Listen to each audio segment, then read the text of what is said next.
Happy Monday. Welcome back to Retake the Week. It is now stage 2 of the major. We are 2 days into it as well, so we do have a few games to talk about, a few things to review, some surprises, some predictable results. The usual combination when it comes to this sort of chaotic Swiss. Also got some other Impact stories to talk about, notably Impact. Said it right there, building it up. The finals of ESL Impact happened this weekend, and we do have a quick retake of that, I think, to get through in this episode before we get into a lot more major-based games, some transfer news, and some more of the usual suspects, such as Cock of the Week, which this week, I believe, Quack had too many options. He seemed almost lost, confused as to what to do. Chose anyone but himself, though. Seeing his pickems, probably should have been him. But let's talk about the people who make this show possible and make it so awesome. The members. Now, the members do get access to bonus content, such as the King's Court interviews, the BTS segments, and the full VODs of all live streams that happen. Some live streams are actually not available to everyone once they're finished. Members, though, get access. Members are the reason we put this show and others. I'm trying to put more shows and more of the long-form content I do onto my Spotify. Just changed the name of that from Retake the Week on Spotify to just Kingt. So a lot more stuff will be going up on there in the coming weeks and months. And there's a new show coming. Just shout out early on the stream before everyone joins. There's a new show coming, and you're going to like the recurring guest, I think. You may have heard of him. Not going to spoil anything yet, but it's going to be pretty dope. Quack, busy week, up to much? It has been decently. The major always brings a bit of work, naturally. We're covering all of the games. Oh, well, as many of the games that we find interesting for our reader base. Not many, because it's all Swedish, right? So no Swedes playing. What are you going to do? What's there to recap? What's there to talk about? Yeah, stage 2 has been pretty empty, to be honest. Yeah, as soon as Game Religion went out, it was like, that's half the Swedes. Half of the Swedish players are gone. It's been an interesting major which we've been following, and Impact as well was really interesting to follow, and DreamHack was really interesting. Yeah, it's been quite a busy Counter-Strike week. So yeah, I've been enjoying Counter-Strike this week. Have you actually watched many games? Usually that's one of our big question marks. Is did Quack watch anything? Did he actually watch the games this week? I was glued to stage 1, and then stage 2 I was kind of like, I want to watch, but I should be working on my thesis instead, which meant I ended up doing neither of it. But I've caught a couple of games. I caught a couple of the Impact games. I caught a couple of the DreamHack games. I've been a little bit everywhere, rather than focusing in on one of the events.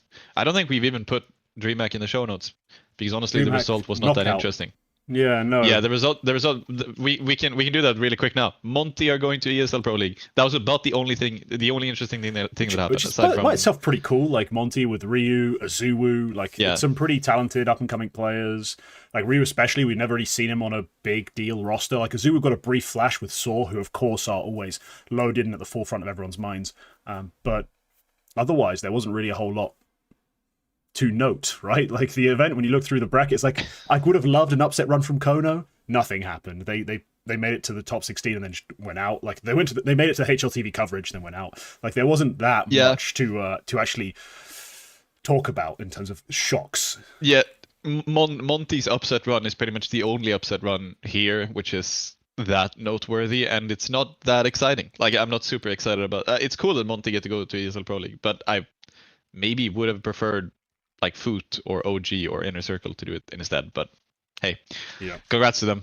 That was about it. The only other thing which was interesting was a bit of VRS bickering over the coverage, which is stupid, but that's that's something I didn't really understand what was happening. Do you have some insight? Just before we get into the main show, because this is not going to be covered in Cock of the Week. It's not going to be covered in a small site.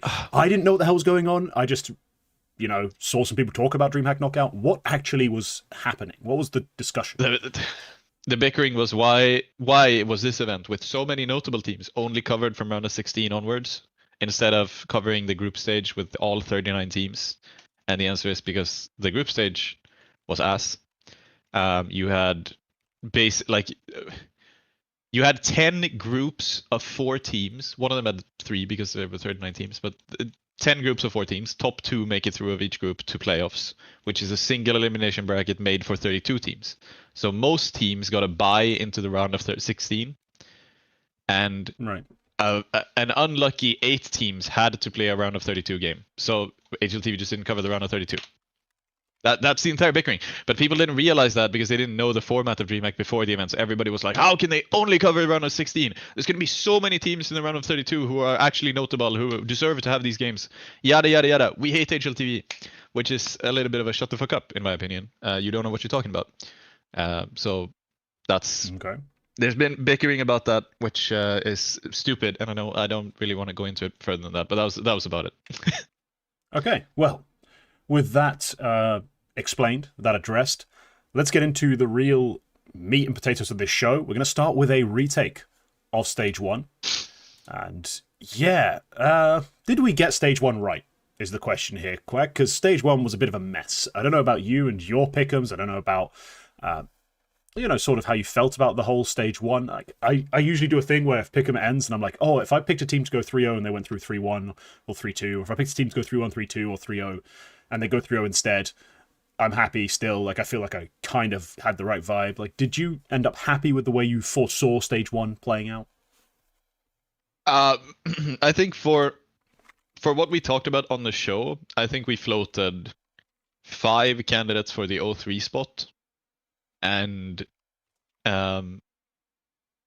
4 of them ended up being knocked out, and one of them was 0-3. So for that, like, I don't think we were massively off base with who was going to go through and who was going to be good. I floated the idea of FlyQuest maybe being half decent, and they ended up going 3-0. This is a bracket where they can actually perform. I think we both correctly. I think maybe my biggest correct pick here was that FaZe would struggle but make it through and then be good in Stage 2. So that's nice. I think the big thing that I think both of us kind of got wrong is Legacy, to be honest. Because Gamer Legion, I could absolutely see this. I could absolutely see this happening for Gamer Legion as maybe the other big favorite, which it did not end up not going through. But Legacy is the one where I feel like that's a huge loss for them. Like, huge. So that, and I think we were both wrong on that as well. So in terms of my pick'ems, I was wrong because I got the wrong 3-0. I got only 1-0-3, and then only 3 of my advancing teams went through. But in terms of, did you not get you didn't get 5 out of 10 on the Stage 1? No, I got 4 out of 10 because I had M80 going through and they went 3-0, and then I had Linvision and Gamer Legion going through and they went, and then my 3-0s were also Legacy and Paravision. I think a lot of people, me included, grossly overestimated how good Paravision would be. But also, just Legacy is a big miss. Legacy felt like a layup to me. That was going to be 3-0, but it didn't end up being like that. Yeah, that's the prediction that I think everyone made, is that Legacy would come into this event looking sharp, looking primed, looking, honestly, a tier above. Just based on the season they've had, the title they won, the second place finish they had at Bucharest, and also the way they were playing. Like, it wasn't just the fact that they had these things just lined up for them. They had multiple players who were taking over games, having star-level performances. They had a pretty solid tactical base with some clear ideas of how they were going to take map control and set up their players. They were just playing good CS. So Legacy for us was just a slam dunk. And even after they lose a FlyQuest game that's, 13-10, FlyQuest had an absolute life run. Sure, they got to play Brazilian after Brazilian after Brazilian, and it seemed to get easier and easier in terms of the quality of Brazilian team they played. It still was a pretty impressive victory for FlyQuest, and it took several players having really strong performances. Notably, Vexite was really strong across this stage, but JKS also had his best map in that game. It was a really impressive win on that train map. But then Legacy, for them to then struggle to make it out, sure, some best of 1 wins, but then losses in best of 3s to Bait and Paravision. That was a bit more of a shock.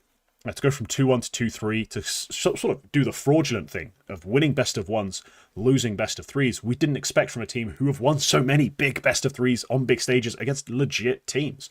Teams that were supposed to be champions. Like, they took 2 maps off of Aurora in a grand final of an actual event. And they beat 3 Max in a best of 5. They have just too many scalps, I think, for us to have expected them to struggle in the best of 3 section. So, I had them 3-0. I think if you didn't have them 3-0, you had to have them 3-1, 3-2. They just make sense as a top team of the moment. In the end, they just flopped. They flopped entirely, and that's a big swing and a miss. MVPs and stuff like that. We also try to make some predictions. We're kind of gonna. We'll get to that in a second, actually. I just want to talk through some more teams before we actually start talking about MVPs and stuff. Because we talked about MVP, we talked about AWPer of the stage. I think another thing that we have to address in terms of the way the event went, I thought it was going to be a Fluxo or Red Canids joining Rare Atom in 03. Did you have Rare Atom 03? I did have Rare Atom 03. I Okay, had good. Rare Atom and Fluxo. Yeah.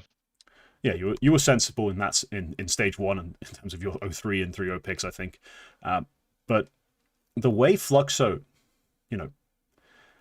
ran this sort of miracle best of 1 into like the ground. Basically, it was like it's at this high that then just turns into the most disgusting bitterness in your mouth when you watch them play best of 3s, and they weren't just poor, they were diabolical.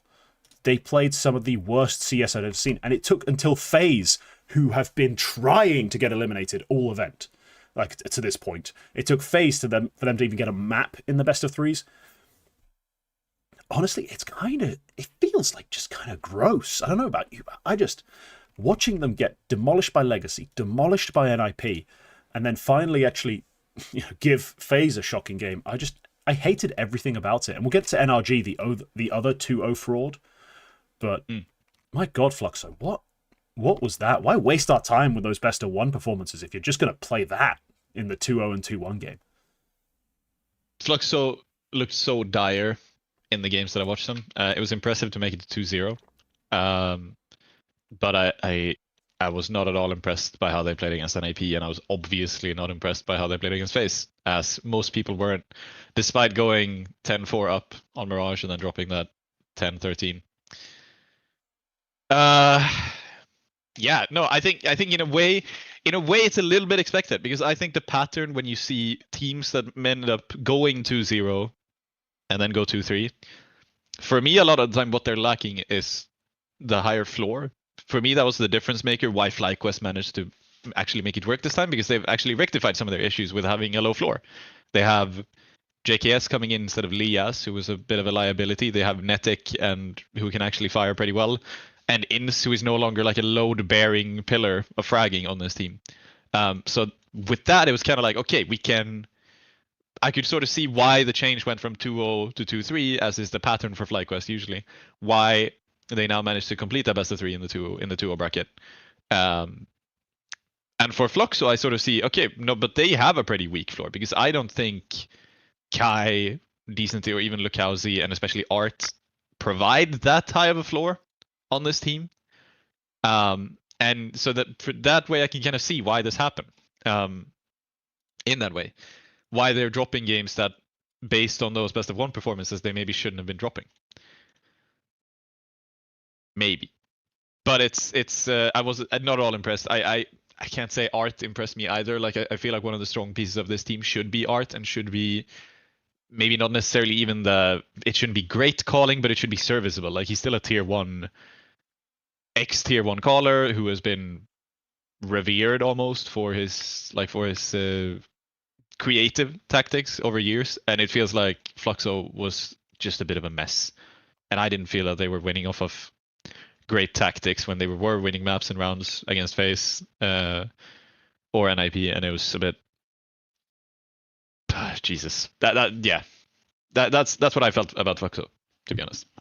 Yeah, not a great showing in the end, despite the strong beginnings. I find that every year we do have at least a couple, not just one. It's usually at least a couple. And this time we did have 2 examples of why we desperately need BO3s all the way.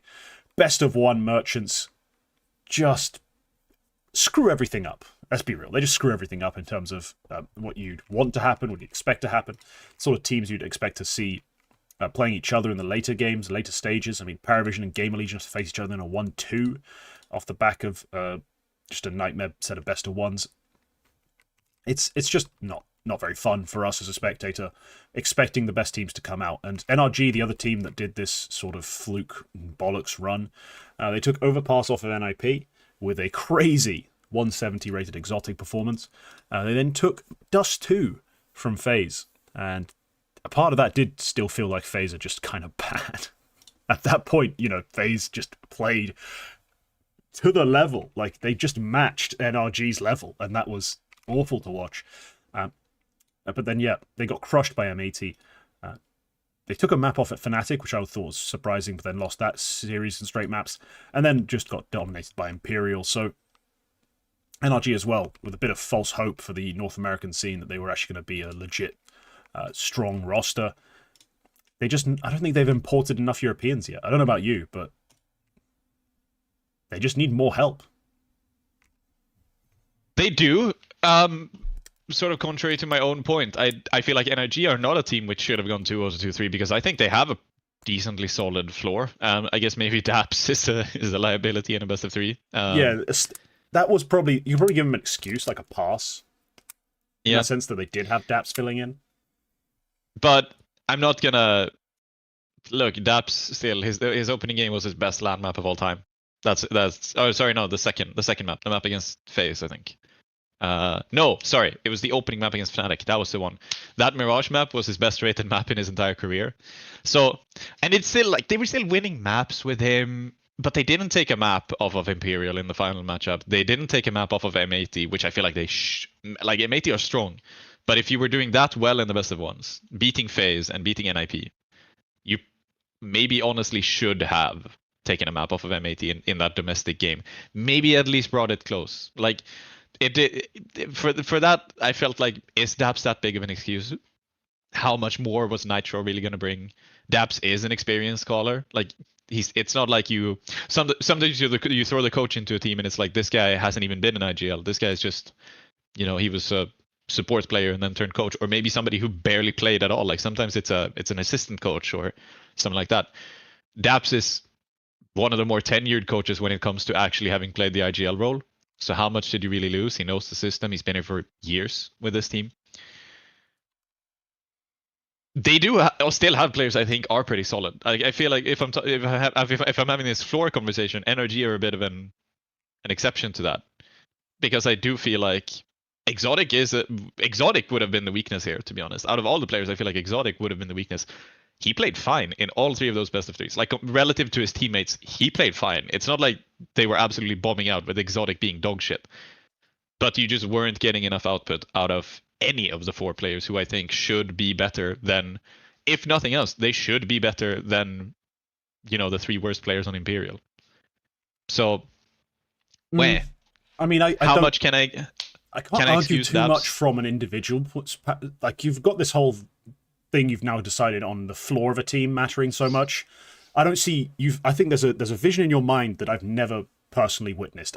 This is NRG, North American side of minimal LAN experience, minimal time together with a stand. Like, this is not a team with an expected floor of any variety. Like, this is a very iffy roster in terms of this stage. Like, that you're more than like justified to put this sort of team 0-3 or 2-3, anywhere but qualifying. So I don't think they necessarily have this pedigree, this solidity that you want them to have. That seems to be a dream or a delusion rather than a real thing I've seen from them. Like, I've seen them take massive upset wins before, sure, but I've never seen them establish themselves in that way. So no, NRG, the 2-0 to 2-3, they take a map along the way from Fnatic. They play Fnatic fairly close, actually, and Fnatic now are in, still in contention, still alive in Stage 2, so I guess that's the most impressive best of 3 they played. But the way they go out with an absolute whimper against Imperial, I think, is a shock. It's disappointing, considering it is. They did give a decent showing of themselves before that. So yeah, the stand-in dream disappoints. But yeah, the other big disappointment, I guess we have to just touch on, if we're retaking Stage 1, we kind of have to address it. Gamer Legion go down 0-2. They begin with a Fluxo best of 1 loss on Nuke, with only Hypex performing. I thought that was a really weird one. Just like, Hypex pops off as his best map, basically, as a Game Legion player. They lose to Fluxo. It says it all, doesn't it? The game plan is just not built around that AWP. They then play Red Canids, and at that point, you're playing Red Canids. I get it's a best of 1. You only have 1 map to do it on, but you're playing Train. I've seen you guys play Train so well. Like, really creative. outer executes and, combo crunches on that outer control using Pop Dog, sort of delayed hits where like you establish a sort of set, like a small pocket of space just outside of main, then explode through the smokes. I've seen loads of great calls, great ideas, great execution. They know how to play this map. And they still somehow lose it to Red Canids. Like, just disappointing. They crush Rare Atom because, of course, Rare Atom have chosen to play with a coach, it seems. And then finally, they get matched up with Paravision. I guess you can say it's unfortunate. I think if they beat Paravision and they're the ones playing this slightly disappointing Legacy in a final best of 3, there's a chance they could make it. But to be fair, Legacy, they lose that third map in OT. It's a thriller. It's a nuts game, right? So it's about as close as it can be. But Gamer Legion, yeah, you can use the excuse that they had to play a best of 3 against this Paravision side, down in the 1-2s. But I would be disappointed even if it is best of 1s, even if it is all that stuff, the fact that you can lose a map like Train after losing a map like Nuke, these are both maps you know how to play pretty damn well, I'd say. And in some of these cases, without particularly massive, like, I'm not talking Lukowski dropped his highest rated map ever to beat you when he lost to Fluxo. Red Canids didn't have a 175 Venom 0. There was none of that sort of completely freakish, you just got outplayed. Sure, in a one-off map, but still you got outplayed on these maps. And I just think it's alarming for Gamer Legion that they couldn't get that sorted. Again, they put in a decent shift against Paravision. 2-0 loss, but overtime after overtime. Like, that was a pretty level contest. And I think you see in that sense that we were right to give Gamer Legion the credit of being a team that goes through, right? That they're a team that are legit Stage 2 material. But they fucked themselves up by losing to the Brazilians. The one thing that FlyQuest can definitely do is beat Brazilians. And Gamer Legion, just not able to. Yeah, I mean, Jesus, that cowards of that game was just history. But they got dropped. Venom Zero. That's that's how Gamer Legion are shit. Wasn't there somebody the other week who said we didn't talk enough about how Gamer Legion failed at PGL Bucharest or something like that? We didn't talk. We got some comment about that. The one time we didn't talk about them, someone told us we should have talked about them more.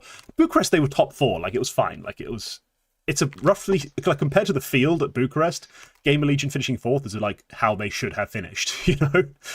Yeah, I think maybe it was CAC even, but somebody said, I was disappointed you didn't talk about Gamer Legion failing. And I was like, we do that every week. That's what we... No, it wasn't specifically about them failing. I think the comment is specifically, we didn't talk about Gamer Legion, just point blank. And I was like, have you watched the show? We talk about Gamer Legion all the time. I'm like the only channel to ever try to clickbait Gamer Legion players on the thumbnails, and y'all are telling us we don't talk about it more? We don't talk about it enough? Come on. Pull the other one. But more importantly, yeah, just a failure, wasn't it? Like, just not good enough. It's just a failure. And it's not... I think Slen's tweet, as much as it is a little bit, petty, and maybe considering he wasn't that good to begin with, maybe it wasn't very... correct in that sense, but his tweet about maybe another op change, I did think that was kind of like, that was a banger. It does say it all in a way, because it just isn't the opper. It's not Hypex. You can blame him however much you want. It's not Hypex. This is not the problem. Hypex laid pipe against Fluxo. Like, he did what he could. Yeah, and he was mid in every other game except for that. But honestly, it's not him. Like, you shouldn't lose that game against Fluxo, and probably 1000 shouldn't be a 0.75. Res shouldn't be a 0.77. It's in that way. There are definitely kinks to work out for Gamer Legion. If they even exist, because currently the best rumor we still have for 100 Thieves is the Gamer Legion core, right? Like, and I think things that just got better. keep disappearing. This still exists. I think that just got stronger as well, because I absolutely think that I don't know where they're gonna end up ranked at the end. They're 21. They're 21st now, but as the major shakes out, there's gonna be teams lower than them who are still in the major who might surpass them. So things might still change, but like, I think that them going out this early is kind of like Gamer Legion might say, we are due a full rebuild anyway. We might as well sell 3 players, use that budget to try to buy somebody good. I think that might honestly be the way they go about this. So I think maybe 100 Thieves bid just got stronger despite the loss. But like, No, it's just it's not the upper. And I think I think that sums it all up. It's not the upper. You've tried 3 op changes, and on paper this is great. Like we've all praised how good 1000 has been, sort of unexpectedly. PR is still sort of banging. Like he's always up there. He's still a great And rookie. I mean, the mechanics don't Yeah. lie. You know, it's one of those things where you watch him play and you watch him hit these headshots, you hit these big plays, and you're like, oh well, he's just going to be good, and he's going to be able to win you a few maps here and there. But when you put it all together, they've struggled to get their AWPers involved. I mean, sometimes it has been on like a bit the AWPers' fault. Look, yeah, I've watched some Kersey demos. I've watched some Kersey demos. It's not all the game plan. He was just kind of bad, but they they do have this issue where it's like it is all on the rifling. Like if the rifling's working, they're going to win games. If they've got their rifles in the right places, they're going to win games. The AWP is not the main win con, so yeah. No, can't really blame Hypex too much. Slend, Acor, Kersey, Hypex, none of these are amazing AWPers. I'm not saying that either. I would say all of them are slightly subpar, but it's not the be-all end-all. That's the thing. But the weird thing is I can't even really point a finger to anything other than like the team composition as a whole, like, or chemistry, because as much as the rifling isn't working, you still have an above expectation performance at 1000. A PR who I think is doing as much as you can do as an anchor lurker. And you have Rez, who, have we seen better stuff out of Rez in his career? Yeah.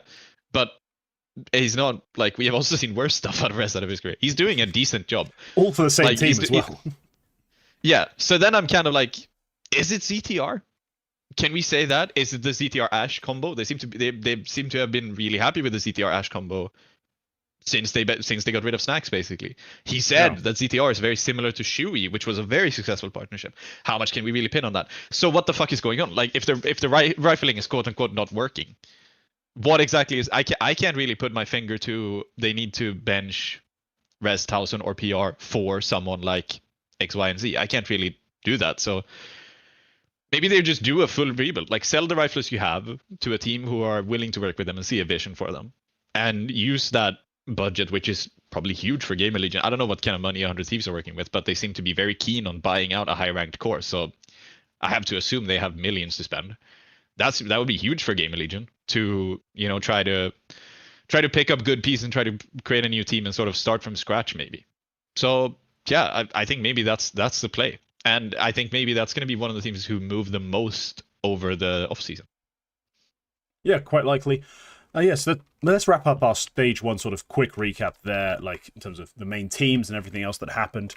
We do have some more stage 1 to discuss quickly in terms of just our projections and also who performed best, who was super valuable, who was, you know, you the real MVP.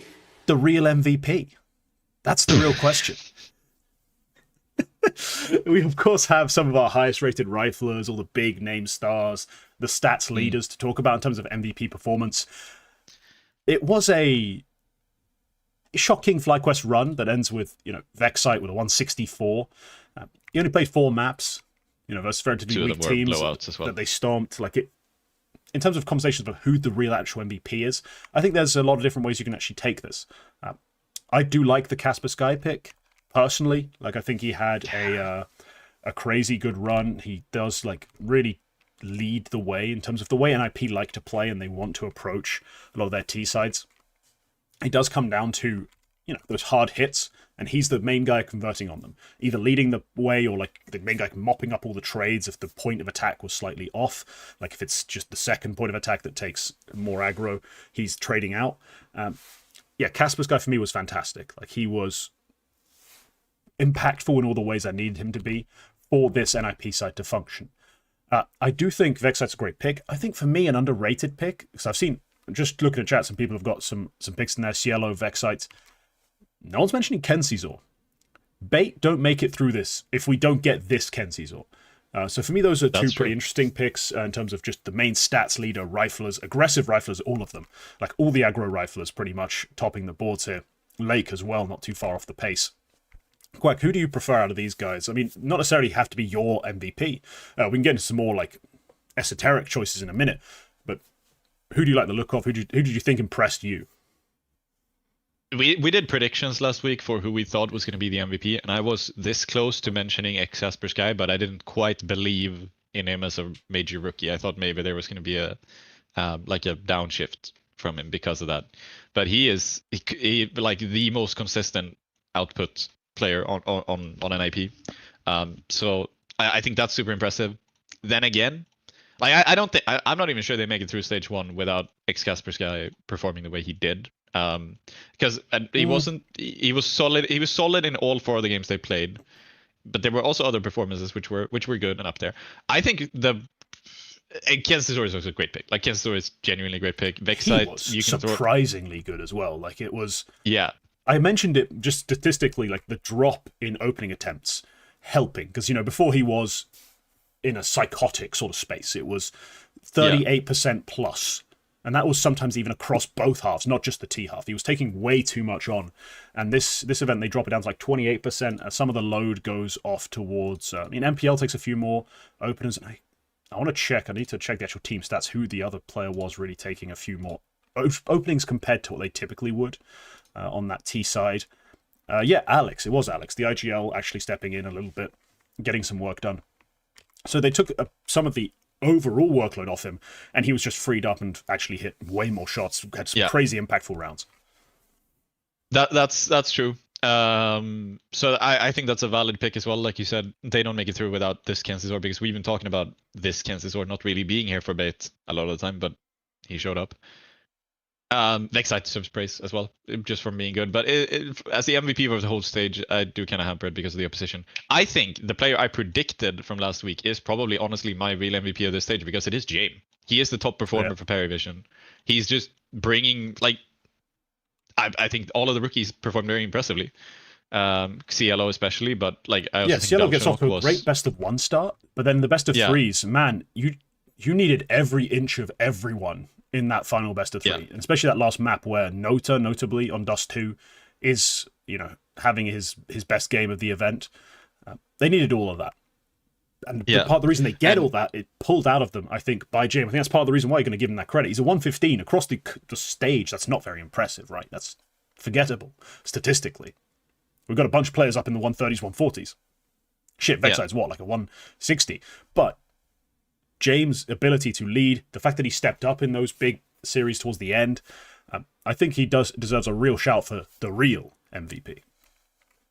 Yes, because that was my argument. He's opping, he's IGLing, and he's got 4 major rookies. A lot is on his shoulders, both in and outside the server. I think he delivered on that. I think it also shows in all of the rookies as well, because you did have CLO have a great start, kind of cooled off a bit. AW, I think AW is playing the worst spot, so how much can you really do? But also, like, he did have... Yeah, he did also have some weak games as well, and especially Belchonok had some pretty weak games as well. Nota never really had a game where I felt like he popped off proper. He was either watch that Dust 2, that final Dust 2 to qualify. Every single round of overtime, it felt like he got at least 1 kill. He was so good. Yeah, but not a full game though. Like, he didn't have a full match where he properly popped off. But maybe in that final game, it was Belchonok and Nota who were up there. I was just gonna say that, where like everybody had 1 game at least where they really pulled their weight, and that's sort of why I think they go through. And I think that is definitely in a big part thanks to Jame and Dastan. So Dastan gets to carry he gets a slice of this MVP as well. But Jame, I think it was fully correct in that prediction, because I think he is the real MVP. And honestly, small preview of stage 2, they're doing quite well here as well. So Jame at Majors, right? With unestablished, unexpected rosters. That's why Jame is. You the real MVP. Thank you, Kevin Durant. Let's look at the other things. We talked about AWPers of the event, like potentially which ones we'd want to keep an eye on, who we thought could be impressive. Notably, Jame was a part of that conversation. But in terms of the other AWPers, we talked about guys like potentially like Regali. He ends up having a fantastic stage statistically. A bad best of 1 to start. Like his first BO1 is his worst map of the entire 4-map run. But still, he ends up having some pretty banger moments in those final games. I thought Jambo had some pop-off moments. Like, he was inconsistent as always. He's still Jambo. Let's be realistic. But he was fairly good, I thought. In those games he needed to step up and be like a star, he was able to deliver some real impact. Anyone else stand out for you, particularly on the AWP? Like, I know we mentioned Slacks as well as being a potential player to watch in terms of the level of competition. He did okay. Yeah, it's a sort of both Regali and Slacks get a little bit of a hamper on for me because it's like Bait is probably the toughest game that M80 end up playing here, and It's a pretty good game. It's pretty yeah, good that's opposition. yeah, pretty good opposition. Slacks was the worst player in that game, and then it is kind of Perivision, where Slacks was a little bit mid, and then it is NRG, where all of the players farmed because it was a bit of a blowout.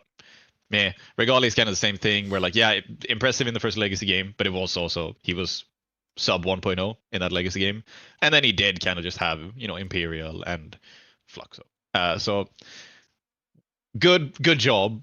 But then it's also, I don't really have a lot of candidates below that because Jambo's up there. He did have solid maps when up there. I think Wrinkle was somebody I mentioned last week, and he was we talked about not his exactly ceiling. up there. We talked about his ceiling, right? And he showed us, it's again, how I just said Jambo, we expect to be inconsistent and was. Wrinkle had 2 maps where he looked like the best player in the world. Like, he smashed Linvision. He then played FaZe and was just like, I'm going to take the AWP and ram it down your throat on T side. And it was awesome. But then, the final best of 3 against Fluxo, he basically tries to lose. Like, it's so frustrating with him because I love the playstyle, and in theory, it's amazing and it can be great. It's just in reality, it does cost him a lot. And in terms of rating 3.0, it punishes bad deaths and he just takes them left, right, and center. Like, he does not get a favorable adjustment from the eco adjusting stats. Like, that's just always going to be the problem with Wrinkle. When you try to assess him and make cases for him, you then look back at rating 3.0 and 3.0 is just like in the corner, just pissed off at him. Like, why is he dying? Why is he dead? Stop dying. Yeah. He's just never going to get flattered by the ratings.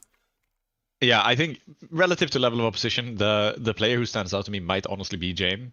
But I might also give just a shout, not as the outright best opper, but I'll give a shout to Exotic because that pop-off game against NIP and maintaining, at least not being the liability for the team. I will reiterate again, like 2 months ago, this guy hadn't been at a LAN, period, like at all. He's a bit of a surprise appearance, He is a bit of a surprise appearance. He hard carries that game against NIP. He does have a solid level even in the win against FaZe, and like he's still up there. He's the best player in the blowout loss to M80. Then they do kind of fail against Fnatic. But again, he's not a liability. And for somebody who hadn't gone to a LAN like 2 or 3 months ago, I do feel like that's impressive, deserves a shout. But I think it might be Jame. Again, relative to opposition, those 2 best of 3s that are crucial there against Gamer Legion and Legacy, Jame didn't exactly pop off, but he's there. Like, he's absolutely there. He's absolutely pulling his weight.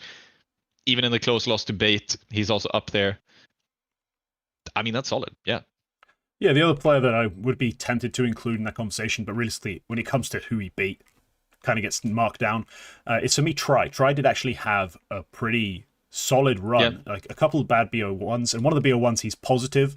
Like, his Dust 2 against Rare Atom, he's 19-14 but 0.9 something rated because, you know, most of his kills you watch it, it's like, oh, there's one guy left, 3 CTs are up, he's one of them, he kills him. Like, he did a pretty decent job. Like, if this was rating 2.0, he'd be like 135 rated and be like, people are like, what? And then you'd like watch the game. It's not actually that impressive, but he had a solid run to close it out. It's the Huns and then NRG.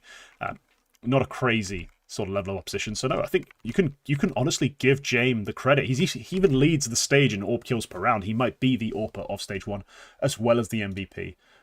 We tried to do the old NFL trick of MVP and Offensive Player of the Year. Still, we gave it to the same guy somehow. So Jame, shout out. Ends up.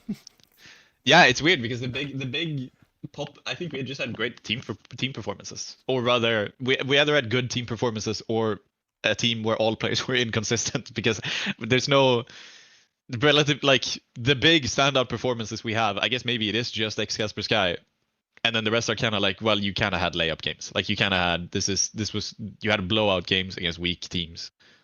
Congratulations, but can you, like, it feels a little bit hollow to give the MVP off of that. So Jame is the only guy who I think stands out against good opposition in high performance games, more or less consistently out of the players we're talking about. So yeah, solid.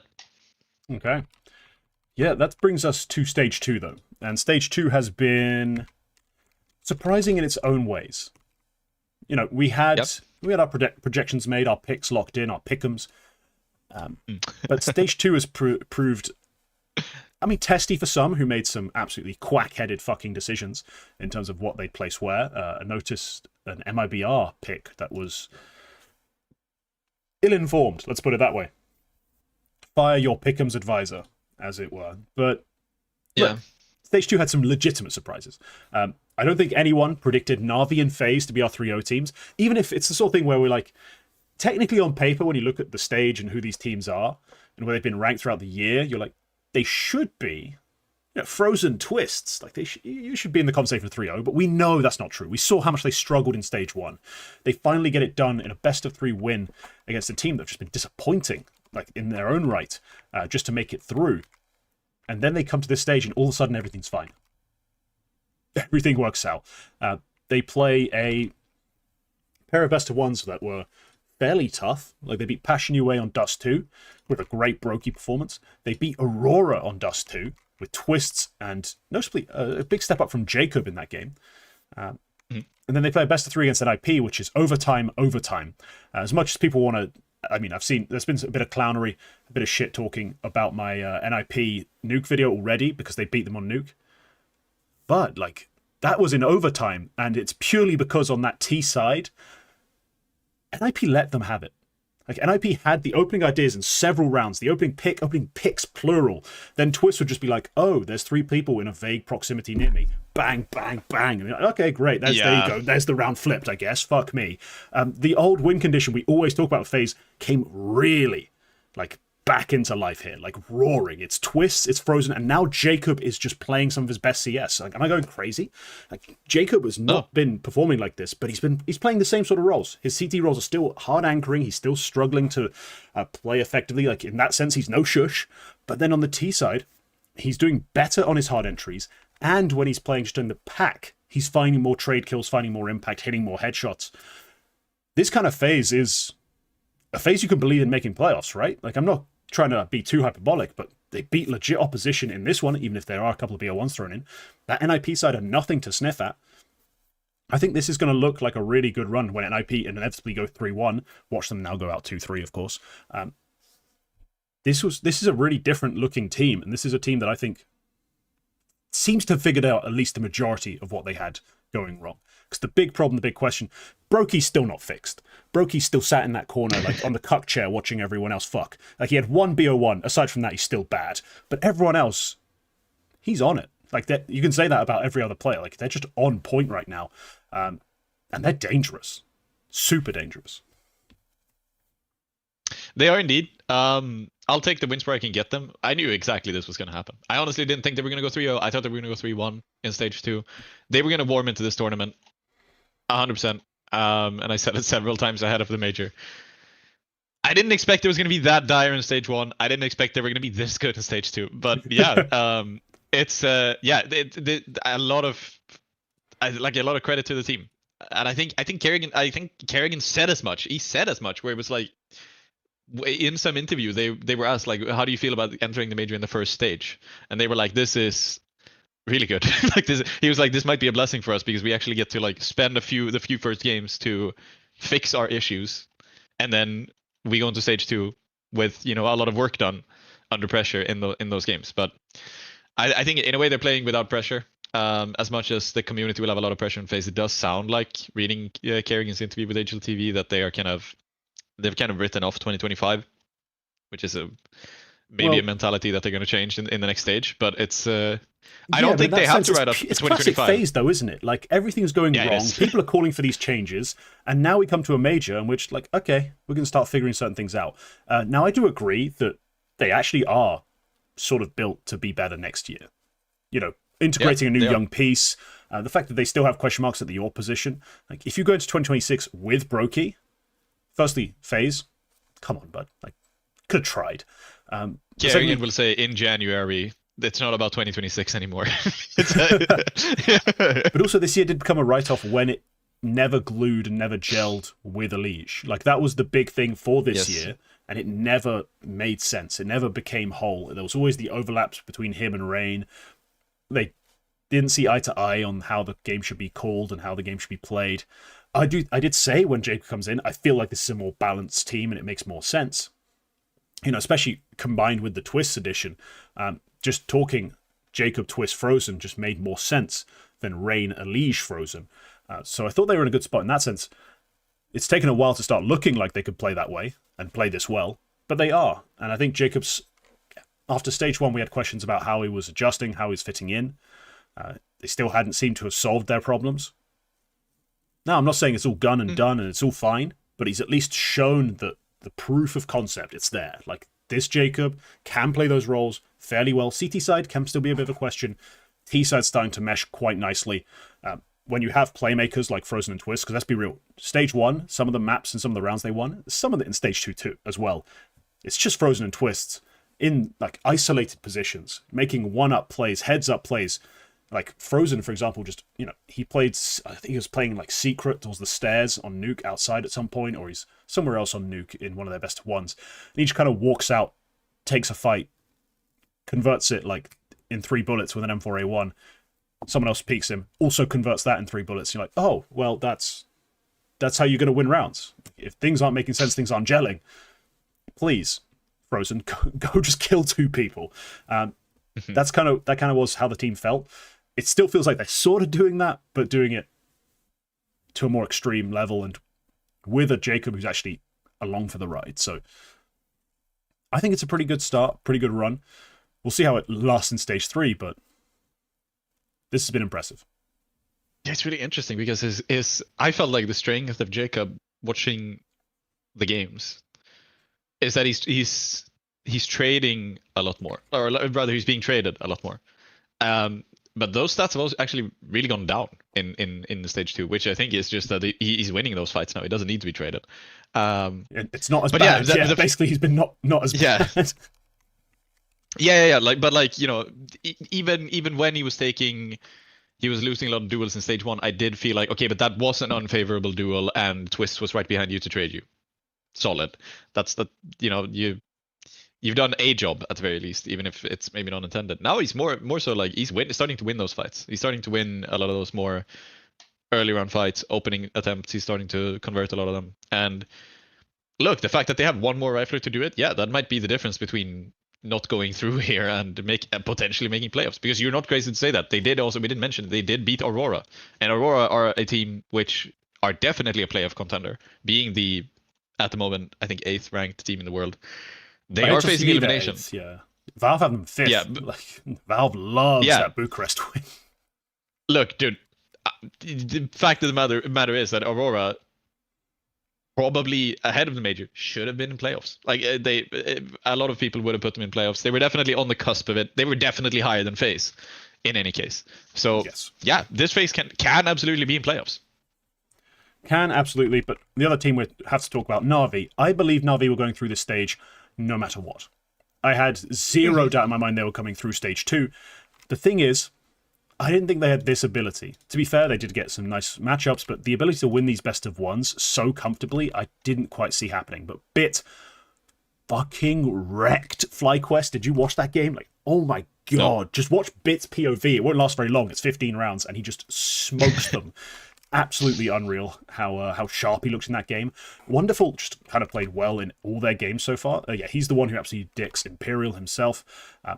Seeing just a much more confident looking side at this event so far. The really impressive win, of course, those BO1s. Nice, but weaker opposition and only best of ones. They then play Bait in a full best of 3, and I thought that could be dangerous for an RV. No need to worry. You just get a 160 and a wonderful 136 out of Bit. 2 guys we've critiqued in the past, like, as a little bit iffy, like, wonderful, never really breaks out past the system. Like, we kind of excuse some bad stats. Expect him to have a pretty decent flatline average just because of the easy shots, yada, yada, yada. Played well beyond his roles in that sense in this game. And Bit, he can play Inferno in a major grand final, that's for sure, but everything else has just been a wash, really. Well, 3 straight games, not a single map of Inferno, and he's been fantastic. So, yeah, did not expect this from Na'Vi. I saw them easily going through 3-1, 3-2. Like, as soon as best of 3s got involved, they were fine, I think, in this stage. But even then, best of ones, they've been absolutely wrecking. FlyQuest, yeah, couldn't quite picture Na'Vi as Brazilian, I think is the problem, and just fell apart. They couldn't do a damn thing against them. But yeah, a fantastic 3-0 run that I didn't see coming, but I'm welcoming, because when Na'Vi are on point, we talked about this during their sort of fake era, their 4 wins. When they're playing great CS and their team's winning, it's because they're playing as a team, and they have great protocols and structure. So I'm always up for Na'Vi winning and Na'Vi playing well. Not a hater. It just was a fluke major. So I don't know how you see it. I don't know how much of it you actually watched this run, but this looked like a really confident and very buoyed Na'Vi. Like, they seemed up for it. You have like a lot of the it's a great team effort, and you do get a good level out of all the players, I think, especially Wonderful and Bit, obviously. Wonderful especially is like valid criticism for Wonderful in a lot of this year and a lot of the previous seasons. But yeah, this is a great team effort, and I think that's partly why they managed to make work of, for example, Bait there. I felt like that was a wholly losable game if you look at the Na'Vi we've had maybe the past couple of months. And the Bait that we had going into the stage. Right? Yeah. Yeah. The Bait we had going into the stage and the Na'Vi we had going into this major, I did feel like, yeah, Bait can, maybe will win that game. But no, yeah, they make good work out of that. That is a team effort. That's 100% a team effort. I did have them going through because they are still, as much as they had their issues, I think they were still somewhat they were like tough. They were tough to, you can't really get rid of them in that sense. They're a bit sticky. Sticky is the word I was looking for. But I didn't expect them to go 3-0. Absolutely not. I expected that they were either going to play like an NIP or a Bait. Losable game. Both of those matchups are losable. If they played FaZe, losable game. But they do make work of them. And honestly, the way they did that, I do feel like they could have won either of those 3 matches. So yeah, that's solid. I didn't expect that going into the stage. But now going into the next stage, if they can repeat that, that's definitely a playoff team. That's a team I could maybe even see in the semis.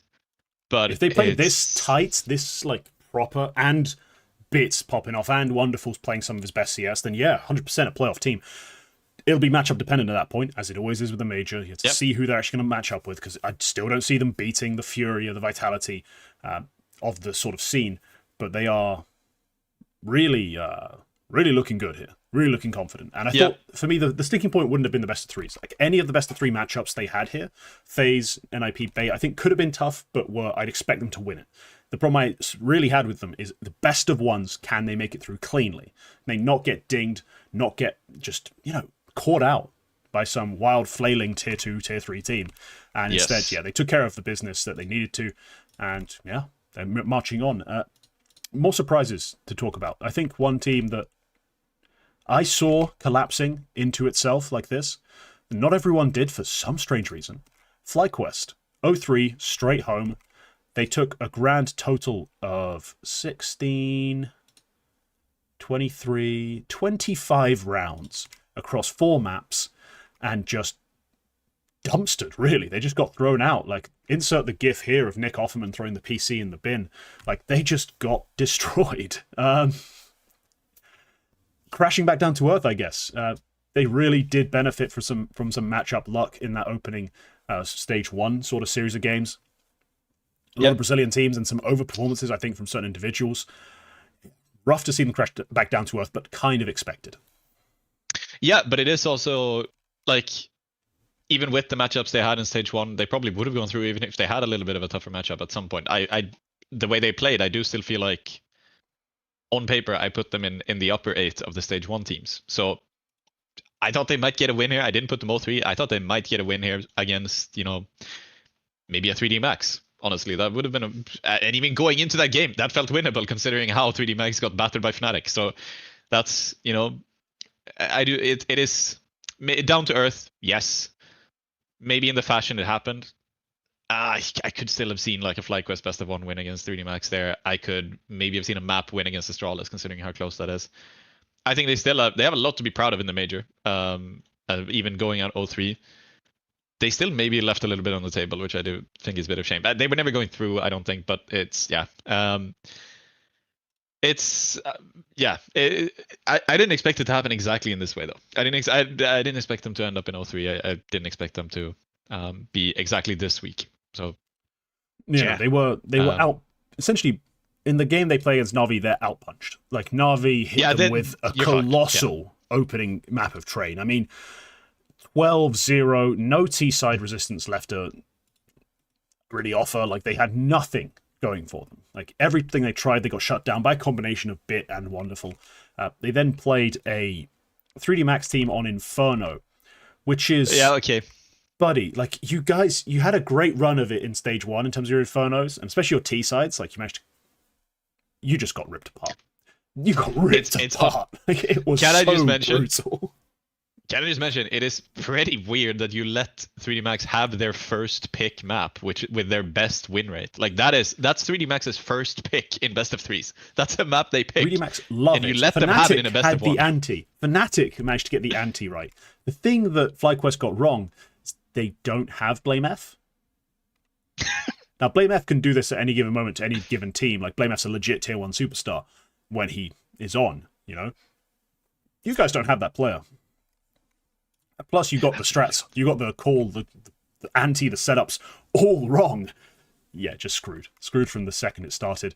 No, that was a really brutal run. And then they play Astralis, and Astralis are just a better roster, like all round in terms of the way they play CS as a unit.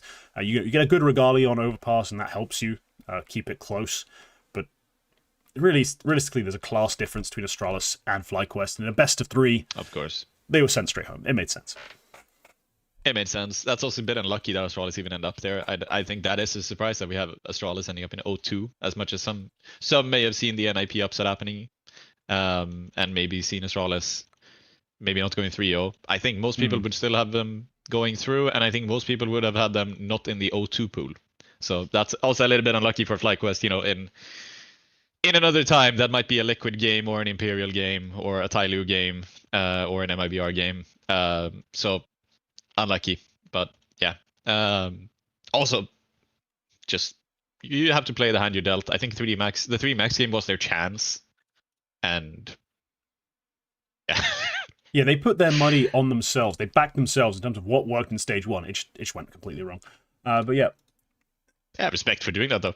You know, credit, you went down swinging, but Lord, your swings were not going anywhere near anything that mattered. Like, you were hitting knees, you were hitting elbows, you were not punching anything of real significance. So yeah, disappointing exit, but pretty predictable. So yeah, let's briefly just talk about the games that are happening today. We have all best of 3s. So that's going to be a fun day. I think we start off with the Fnatic series. Yes, Fnatic, Passion UA, and Parivision NIP. Let's just start dropping some predictions. Bit of a derby. Let's drop some predictions. Okay, opening best of 3s. Those two at 2 o'clock. Parivision NIP, who you got winning that? It's going to be a 2-1, and I think it's going to be NIP. 2-1 to NIP. Okay. And Fnatic, Passion UA. I want to back Passion UA here, but Fnatic have kind of impressed me. They've also really not impressed me in some other games. I'll take Passion here. Okay. I mean, I kind of like it in terms of, I've looked at the bookies, I've looked at the odds. I like Passion UA just in terms of the odds they've been given. I think this game's a real coin flip. The bookies have Fnatic fairly heavy favorites, so I kind of like the Passion UA bet in that sense, but it's a tough series to really predict. Up next, Aurora Astralis. Are you going to deviate? Are you going to take the Astralis upset? I think I'm going to take the Astralis upset, to be honest. I still think Astralis have played close games. I think as much as they've, you know, the M80 series is in 11-13, that NIP series is 10-13, despite playing on NIP's best map. What the fuck are you doing? Aurora have also played close games against FaZe and Parivision, but Aurora, I think, were big favorites in a lot of those games. So and Zentaris didn't really look that on yesterday on Overpass. So I'm gonna take Astralis there. Okay. No, you're right. This has been a terrible run so far for Zentaris. I think he turns it around though. I think you can only go so far with this sort of performances. He's going to figure it out. I think Aurora take that series 2-1. I think a 2-1 Aurora series win is what makes most sense to me. I still think it's going to be a great series, a great match. I think Astralis have shown that they just have that. They've got a really good caller. They believe in him. No real superstar. I think if you seriously slot Blame F in for Magisk, put Stare back in his old roles, this team fucks. Like, this team's good if you do that. Like, it's not just decent, it's really, really good. But they're probably never going to try that again. Next, Bait 3D Max. That's a game. It's a really two awkward ass styles facing each other. I'm gonna take Bait. Yeah, confident. 2-0, 2-1. What's your outcome? Whenever 3D Max lose, I feel like it's always a 2-0. So I'm gonna have to say a 2-0 there. Okay. I think Bates have sort of, maybe they've had a little bit of a reality checking as Navi. I think they've had the night to work on it. Find out what works, find out what doesn't. They've had, Kenzisor, as we talked about in stage 1, he was up there. He's had a couple of off games here and there in the stage 2 so far.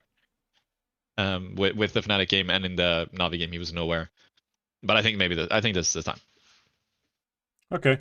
Look, the matchups, the head-to-head, it's heavy in Bait's favor. They've won it the last 4 times in series as well. Yeah. So that's going to be a tough thing for, I think, 3D Max to overcome. Yeah. I do like the Bait win as well, but I think 2-1 is more realistic. I think they do take a map off them in this one. And finally, Tyloo Liquid. You believer? China, can they make it?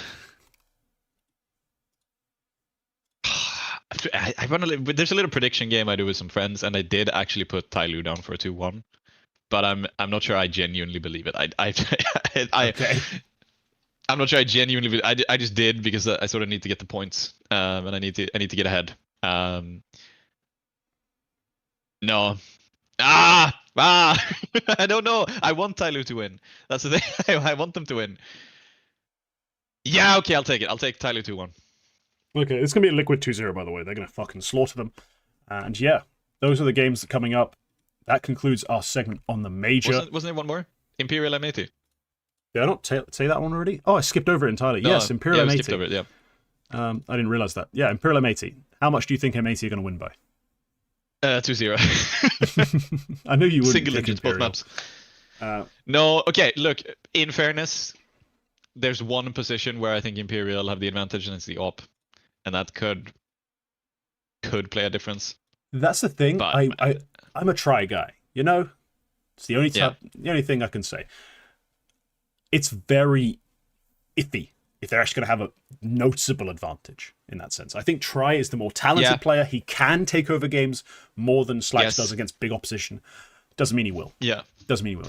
He's been all over the place. So that's the crazy thing about Imperial is that what I just said about they have the advantage in one position out of 5, and it's the Opper. That is true for when Imperial play anybody outside the top 10, despite being the 42nd ranked team in the world.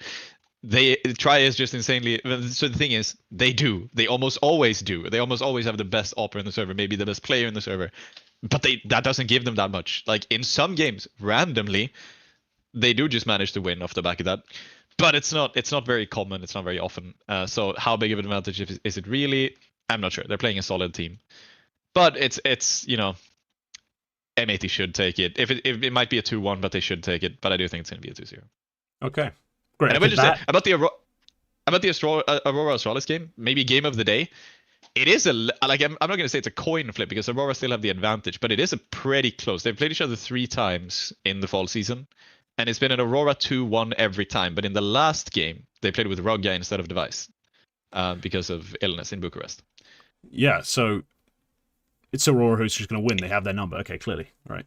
It's close maps. They play a lot of different maps. Like they played Train, Nuke, Dust 2, Overpass, Mirage. It's double digits on a lot of them. It's overtime in a couple of them. This could be an Astralis. I think it's closer than you might think, which is why I'm going to bet on Astralis for the upset with the weak Centaurus going in. But I think that might be game of the day, to be honest. Okay. I think it should be too. It should be a banger. Hopefully we get a resurgent sort of Xantares, because he was pretty poor in the best of one phase. But yep, Yeah. that's going to be stage 2, sort of previewed, retaken as far as we can. Let's get into something else that's a bit of a big deal, at least on this show. One of the few shows that bothers to ever talk about Impact. It was the final Impact final. Yeah. It happened. It's a shame, but look, we had a sort of decent read on this bigger keeper side. I mean, you called them as to be winners early. I simply stated that this team was a fucking crazily built super team. Like, this is just a nuts roster. And in the end, yeah, they come to the final Impact Finals and take it over the MIBR side, who just re-signed, I'm not sure she was there before, but brought back Olga from China, brought her back into the Brazilian mix, and created their own sort of monster with Youngho, with Poppins. Yep. Another beastly women's side. In the end, it does go the way of bigger keeper in that grand final, as we've said. But a crazy set of finals. Like, all of a sudden, the paradigm was out of the window. Imperial Valkyries not making playoffs. I mean, this was a one-of-one sort of event, wasn't it, Quay? It was absolutely. Imperial go out last place is pretty huge. They do go out to MIBR and NIP Impact. That's tough. That's 2 playoff teams. 2 teams who were in the running for winning the entire event. One of them was in the grand final in the end. It's tough for them, but it is for the first time ever, Imperial will not be in playoffs in an Impact League in the last one ever. Is sort of like, okay, that was already very exciting when they went out. Unfortunately, I was already excited about that, but you still had, it was a very close fought because both of the finalists made lower bracket runs out of the group stage after losing the best of ones. MIBR lost to Atrix and Big Keeper lost to Sakura, both of them single-digit losses in best of ones. All right, I'm paying attention. And then, they go into these playoffs. MIBR make work of Sakura, and Big Keeper managed to win against NIP, which is, I think, that could have been the grand final, to be honest. That could have been a grand final matchup. And then that final is also, it's very close fought. It's 1-1 after double-digit maps, and then on Nuke they managed to come back from 8-3 to win Nuke 13-9. It's very close fought and very exciting. I'm gonna be rewatching a lot of these games as well because damn, this was good stuff. But yeah, very well deserved from Biggie Keepa, I'm gonna say as well, because that is, I did call it before the entire season. This is a potentially Impact winning team. I'm very excited that we managed to finish off ESL Impact with a Swedish champion as well. Congratulations, Emma. And but yeah, no, it comes down to all 5 players. I think all 5 players, again, a great team effort. There's no clear weakness on this team, I don't think. Everybody does their job and they do it well. And we had pop-off games out of pretty much everybody at one point or another in this run. Like, we had Astra up on a high level in pretty much all of these games. We had Viku as well, playing very well, especially in the final. She was playing very well. Kyosa also very much showed up in the final. Hanka, the first map, the Ancients 13-0 against Letter Cook. Let me tell you, Hanka's rating on that map, it was a 3.20, I think. That is the 5th highest LAN rating on a map ever in the world. Ever. In HLTV's history, nobody's got, like, 4 players have had a map rating higher than 3.20 in on LAN. And yeah, it's 3.0 comparing to some others. That's still fucking wow. That's really up there. So you had, and then Emma, like Emma, I thought brought up a really solid floor. It's an amazing roster. It's really a proper super team. Very deserving champions. MIBR as well, making their run there. Also a bit of a Brazilian super team. I think in the group stage they did beat Furia, which was part of why Furia weren't here. The reigning champions weren't here. Yeah. Yeah.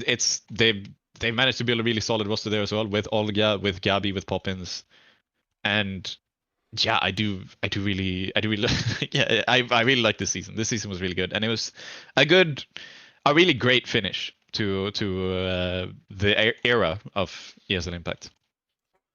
Yeah, so we'll see what, if anything, comes to take sort of its place to fill the void. But Lord, the way it concludes is with some of the most dramatic sort of, finales we've ever seen in all competition, right? With these massive sort of super teams that were built specifically to upset, to disrupt, because Furia FE were kind of the Brazilian like queens, I guess, empresses, whatever you want to call it, and then you had Imperial Valkyries who were just dominating the scene, but especially Europe, over the course of like 3-4 years. We get a mixed team in Bigger Keeper in terms of international players plucking apart the best pieces from other rosters.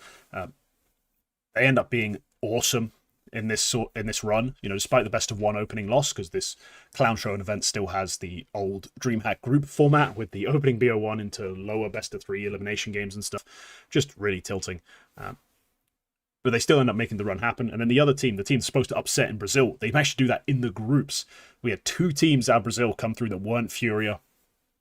One of them actually makes the playoffs and makes the grand final, showing that there really was, like, domestically the most intense competition possible. Like, to be the Brazilian representatives or the South America's representatives at this Impact Finals was one of the toughest things to do all season for any game, any competition we had. Like, that was a ridiculously stacked group.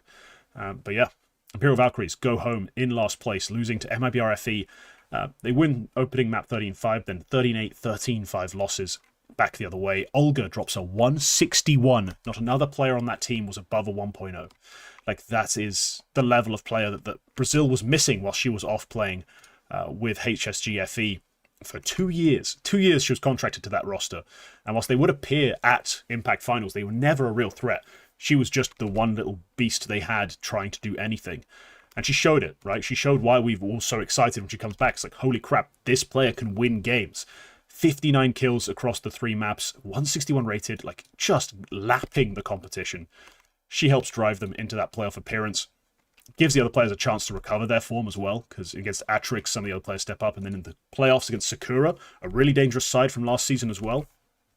They get great impact from other players. But yeah, Olga might be a pretty decent shout for a second place MVP if she didn't have a weak final. Like, if she had a strong final, hell, they probably win the entire thing. That's how good that roster is, and that's how good she is as an individual. But just a banging set of storylines. Incredible. And like Hank and Viku, 3 times Impact finalists in Katowice season 3 and season 4 with Navi Javelins. Finally make it happen. They do, yeah. That's also like they in a way, as much as that Navi Javelins roster, I won't say deserved a win. When they existed, were that close, like they were so close, and they were really good, and they were really up there. Definitely, like a clear second place behind Imperial. And it is some sort of poetic justice that at least a part of that team does manage to win in the end. And yeah, the future is really bright, because I will also say this roster is like impressively young, especially for a women's side.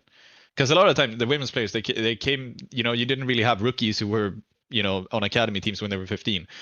A lot of the rookies in the women's team only came in when they were in the 20s. So this is actually for a champion, like even the Imperial roster. I think 23 might be the youngest player, and she's 24.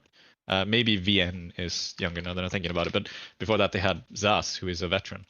But yeah, you have Anna, who has been top 1 for about 3 years, pretty consistently. She's 26, so she she was winning championships when she was 23, 24, 25. You have these players are like Emma is 19, and then you have Kyosa, Hankia 21, Viku 23, Astra 25. Like, this is a pretty young roster for the women's scene, and for them to be this good this early, it's a cool development, and it's a good generation of players who genuinely, like, I don't know what happens to the women's scene now, but if there is something to continue, I could see this team being the new Imperial Valkyries in the way that they can continue, and they can continue developing. Like, they've won, they haven't hit their ceiling, probably nowhere near, which is also crazy to say about a couple of these players. I'm going to talk about one of them later, but yeah, holy.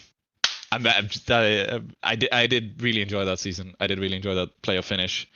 I know there's some other events going, like there's this Trade It Cup, and there's also this Female Pro League, which just started this year with their first season, who I hope will develop into something similar. They did have a LAN finish in Kazakhstan, but I do hope they can develop to something similar where we get to see more teams play in the LAN finals. And yeah, maybe it can evolve, maybe some competitors, some more leagues, but at least that part, we still have in a way, maybe the strongest women's scene in terms of players and in terms of teams that we've had pretty much ever, to be honest.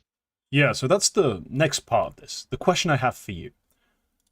Who is this year the Women's Player of the Year? Like, just don't look up anything. Just think about it. We've had such a competitive year, especially across the Impact Finals, then also, you know, all the different cups and everything that's been played. Who would you even hazard to guess? No looking anything up. Just throw a name out there. I'm not looking anything up. I thought about this yesterday as well. And it's genuinely difficult because it feels like it should be Ana. Ana has played really well throughout the entire year. Really? I think she played really well in not like on individual ability. I think it should be Ana.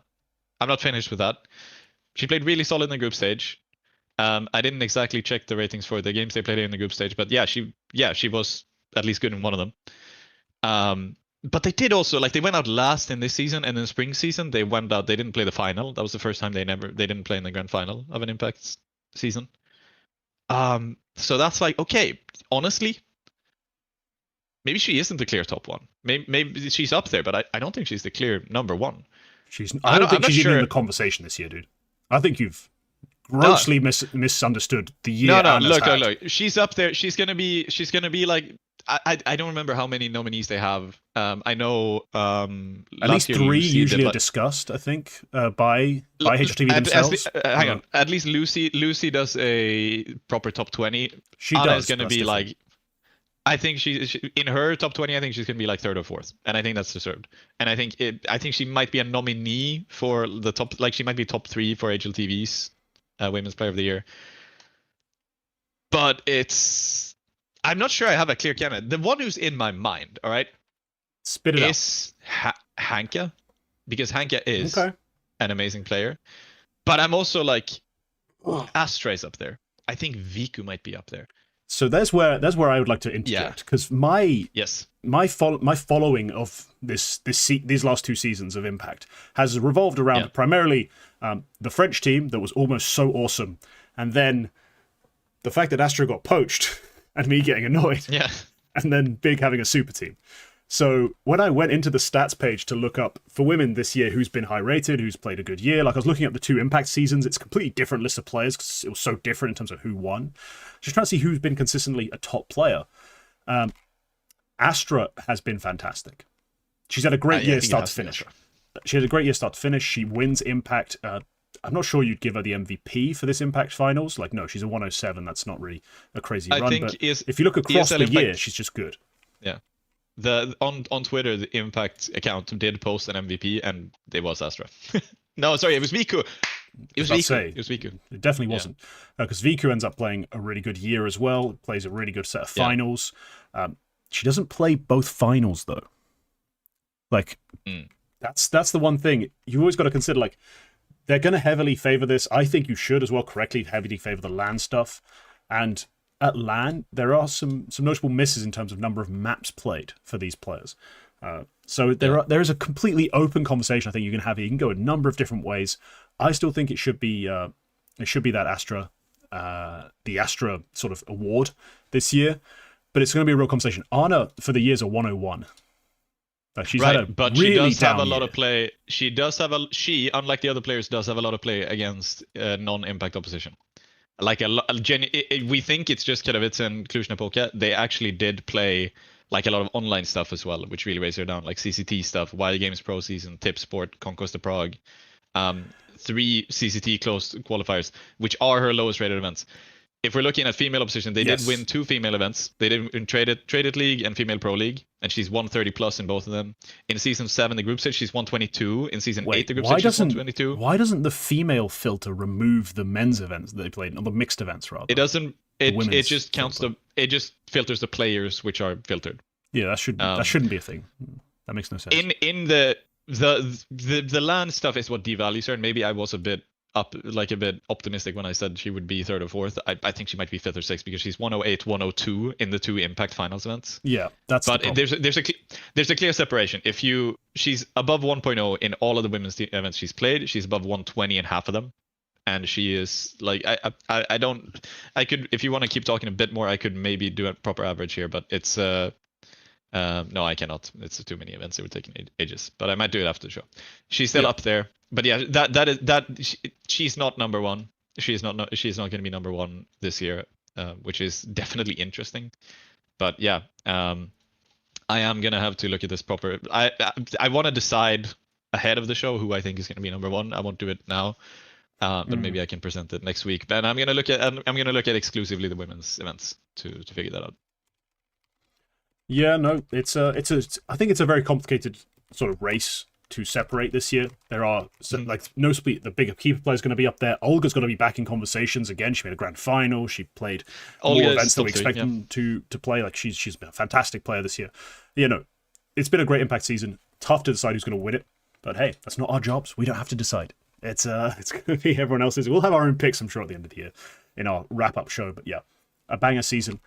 Let's move on though to the only segment that currently has a theme song. If you know the words, please sing along in the chat. It is time for Cock of the Week. Did the Well, it's cock not the only appear? segment. Where'd the cock go? Where's my cock? We've been censored. Live on the air, we have been censored. The same place that the background video had to be replaced, because I deleted a bunch of old projects that were using up lots of space, I deleted the cock. No! The cock is gone! The cock is gone. How will we survive? We're not getting any cock this week. Damn. Oh well. Well. Anyway, cock of the week. Cock of the week. Yes, I do actually have a cock. And I also have one for this week. So this is where has my tabs have all disappeared? That's weird. Okay, I have it bookmarked anyway. I had a lot of nominees this week. Oh wait, no, I got to do the impression. Okay. There we go. We did the impression. Right, there we go. I have a lot of nominees this week. I can say 2 of them were Kassad, but I did have and one of them was so funny. We didn't talk about it in BTS. We talked about it before BTS in the BTS. But holy shit, that was so fucked up. But this one, alright. This one I genuinely do think is just a short, sweet, funny one from Radu.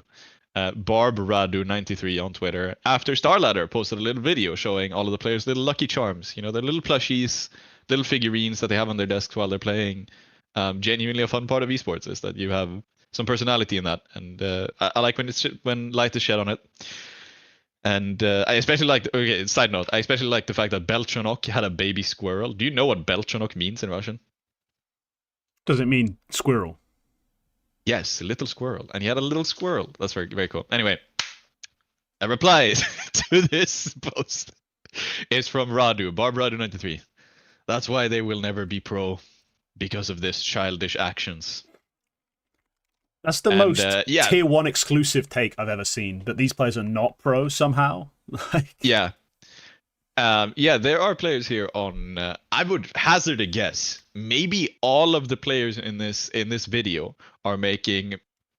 I'd say that they're probably all of them are making at least $8,000 a month playing Counter-Strike, and if that's not professional, I don't know what is. I don't know what is. What you know? Where's the bar? Where's the bar for being professional in this case? Yeah, the bar is when Mr. doesn't watch anything has actually heard of you. You know what I mean? Like that rando-ass guy. When he's heard of you, you're a pro. Of course, he doesn't really watch the pro scene that much, clearly, because he doesn't think these guys are professionals. So that's got to be how it works, I guess, for some people. I just think the idea that having a little figurine on or a plushie on your desk while you play means you're not a pro. When most famously Get Right, GOAT candidate and multi-time, player of the year, major winner, Get Right, had one on his desk basically perennially. If that somehow disqualifies you from being pro, there isn't a pro in the scene. These are all amateurs doing it exclusively for love with no recompense, so it's just a terrible take. I think genuinely more than half of the players who play at majors have at least something which they bring with them to the desk. To be honest, we don't always see it. I think they all do. I mean, they usually bring one of these. Fucking. No, I do. Yeah, it's funny. No, it's funny. It's ridiculous. It's a terrible take, but it's it's also a more clownable take than some of those Cassard takes you were going to try and bring up. Because Yeah, let's be real, look, like the Cassard clowning takes- Cassard for the pink mouse stuff. Yeah, we did it. Like that shit was stupid. We did it. It's yeah. Can I? Okay, should I read out the Kiyosuke one, or is it too fucked up to be honest? Read it out, because this was a nominee that didn't end up making the official pick. That is just so awful. Like, the internet did not like. There's a lot of stuff on the internet that doesn't need to be there. That's one of those things. Shut down the internet. Just unhook it. Just remove it. Okay, so Nico Stan on Twitter, known as Nico Glazer V2, posted a picture of Nico in the gym, like a mirror selfie from the gym, and he said, "Holy aura," and he was so amazed by this picture. So Robert Finkelberry, as some of you will know, Rob Finkelberry, shout out my NA viewers. He quote tweeted that Bro's it just said a gay Phineas as and Ferb villain, I swear. Like, how is that not a Phineas and Ferb villain? If I Google it, will it come up with Phineas and Ferb? Maybe. He just said gay as hell as a joke about it. And somebody with a Russian name, I don't want to read it out because maybe there's slurs in the name, but the at is closeted Shota. Posted a picture as a reply of Kiyosuke, and he said, "You'd be too with Monesi and Kiyosuke always around. Imagine the scent, ... And I'm not. Oh, shut down the internet already. We cannot have this stuff happening. This can't be true. Oh, he's 17. Yeah, he's 17, fellas. He's 17. Like, why? Why? Nobody should have the internet. The internet shouldn't exist. Things were better in the past. I'm with Cassad now. Things were better in the old days. Fuck. Yeah, Quack. Things you post on your alt, man, they need to be studied. Like, Oh. Oh no. Okay, move on quickly before I throw up. yes, Fuck. throw up. That's what's happening. Up next, we come to another recurring segment, which is a lot of fun, a little bit silly. It is time for the Retake Games. Quacker, you didn't bring anything to the table pretty much last time. I brought in more games than you in our last episode, which is embarrassing for you, seeing as you are the comedic relief of this show. So, what game do you have this week? Last week.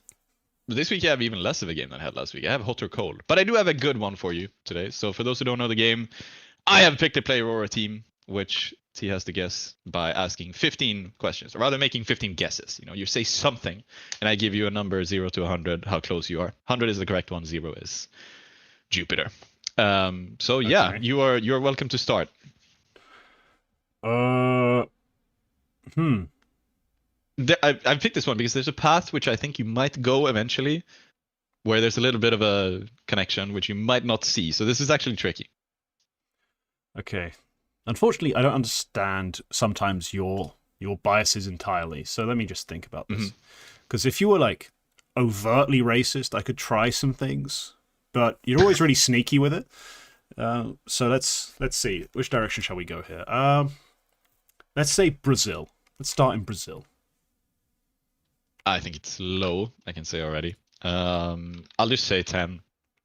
10 for Brazil. So not very Brazilian or Brazilian adjacent player. Yeah. Let's say Nico. He's touched many things in his career. Let's see. I'll say 5. 5. Okay, less Nico than it is Brazil, whatever this is. Brazil could be lower as well now that I'm looking at it. Not very Nico, not very Brazil. Denmark.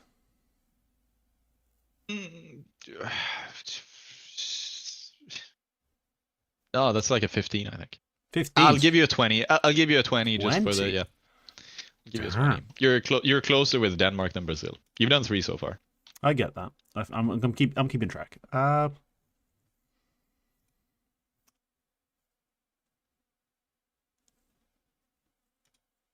3D Max. Yep. 3D no 3D Max is like 2. Okay, so 3D Max's absence of relevance basically means that I'm moving away from too much current stuff. What was your second guess again? After Brazil, I forgot. Nico. Nico, okay, thank you. I'm just trying to write them down so I can reference them like in relation. Yep.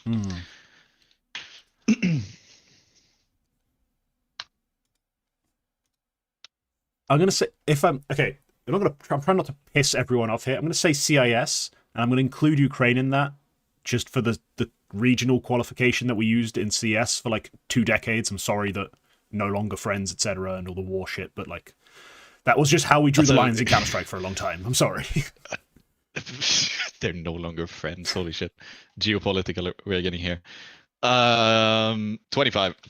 25. So quite CIS. Again, it's closer than Denmark. Relative to everything else, which has just not been relevant at all, which is kind of funny. So a player who's naught to do with Nico, naught to do with Denmark, basically doesn't ever play 3D Max, if maybe like once in a BO1, let alone play on them or with them. I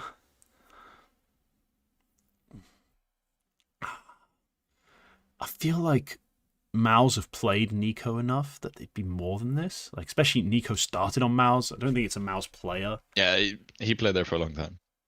Yeah, I'm aware. So it's probably nothing to do with Mouse. The Mongols. That's a guess? Yeah, fuck it. Let's throw something out there. Yeah, 18. 18. So we're really clutching at straws here. Like, we've got nothing going for us. Yeah, you could have hit on this if you said the right questions, I think. But yeah, maybe. But I've just been throwing out teams. I've not been doing my usual strats of, using physical features, which I think is a mistake. Yeah. But that's okay. I'm usually really good with physical features at narrowing it down, but I've tried to keep it Counter-Strike related. Let's go. Okay, I'm going to throw out one more just team guess, because I've got a feeling we should be somewhat international, but Na'Vi would have a higher score than that. Never mind, not them. Let's just throw out FaZe Clan, just to see what happens, and then we'll move on to a different strat. When you say that, I do need to look something up super quick, but I'm pretty sure I know what the number is going to be. Yeah. Yeah, probably like a 25. It's probably about as close as CIS. Maybe a 26 just to differentiate. FaZe is slightly more relevant than CIS, although they're barely separated. If I'm drawing the mind map, it might be a 26. Yeah. This is rough. This is really rough. Okay, let's start getting weird with it. Beard. 1. I'm pretty sure. So we're looking for a clean-shaven player. I doubt a team would ever score a 1. So I think we're looking at a player. We're looking for pretty much clean-shaven. Just the most clean-shaven team ever. So Yekindar. You're about halfway through your questions. I'll leave it open. Yekindar's not a terrible idea. I think Rops was on Mouse. It can't be him. Clean shaven. There's a lot of players on Falcons with clean shaves, but they play with Nico. Roland, Jimmy. They're all shaved. Okay. Definitely not the Mongols. Probably not Spirit players, seeing as CIS was a no. G2 players are open, I think. Especially the ones that didn't play with Nico. But then again, they all have some scruff going on. Maybe I'll up the Beard to a 3. Beard's now a 3. So some scruff could be going on. Maybe some scruff could, like, the way you're reasoning here, I feel like I need to up it because there might be some scruff adjacent. Okay, let's just start throwing out some rolls. Orpa. Yeah, 86. Okay, best good. one you've had so far. That's an Orpa, right? So now I start thinking about regions and places I've named, what they've actually done. You've named Brazil, Denmark, CIS.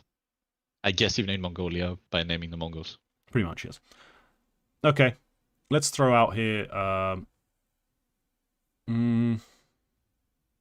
So I can eliminate Yekindar, eliminate Mouse. I've got a feel it's certainly. I don't think it's Aurora. Let's try some Pious. Oh, I think we're down again. 24. So some Pious related Somehow an AWPer. But very weakly, so I don't think so. Okay. Probably not Device, because Denmark scored pretty weakly. You do have Definitely not 5 more Maka. guesses. Not Brokey. Sadzin, I think that's more than a 3 or whatever the hell the score was. Ultimate? Okay. Current top 5 AWPer.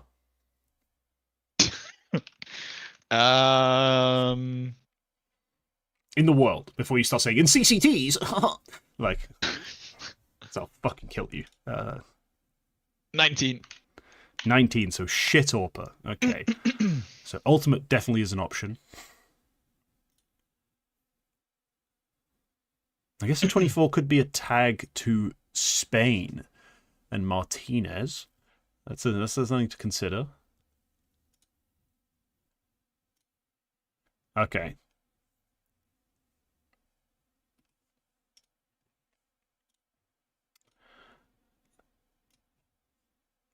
Let's go Latin America.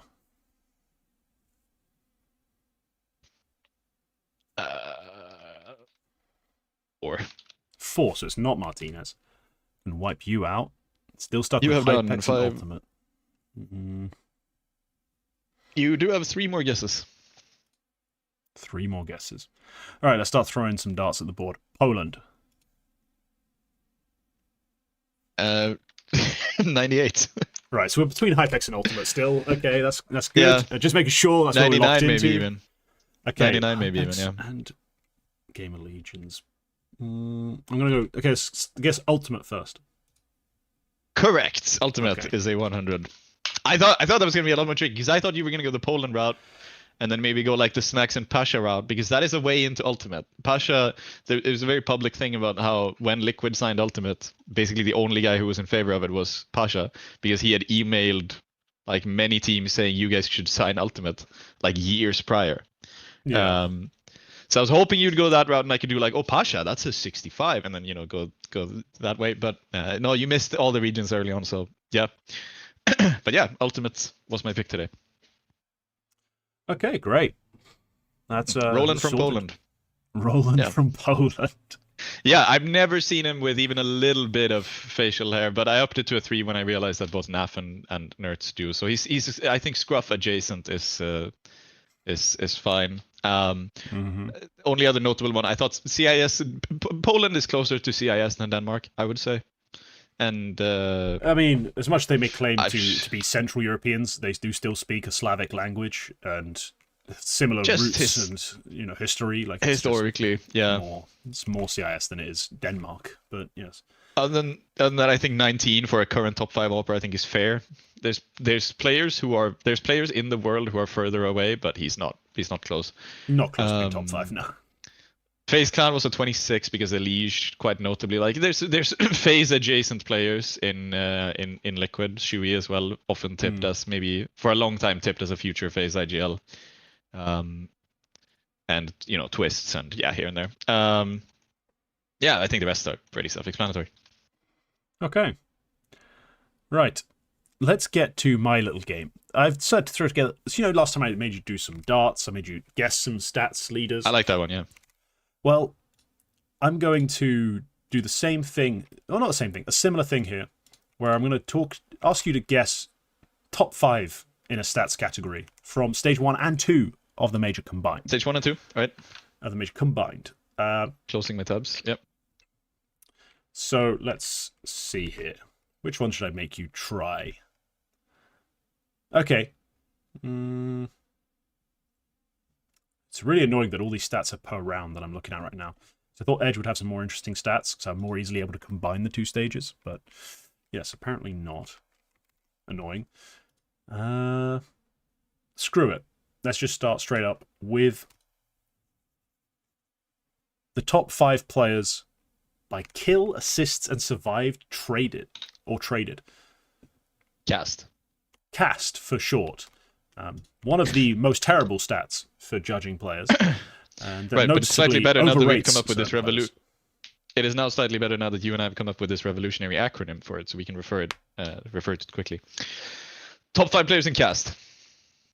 Yes, top 5 players. You have 6 guesses. Means you can get 1 wrong. Both stages combined.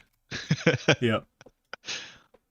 I think I immediately went to Jame as the first guess, so I might go for Jame.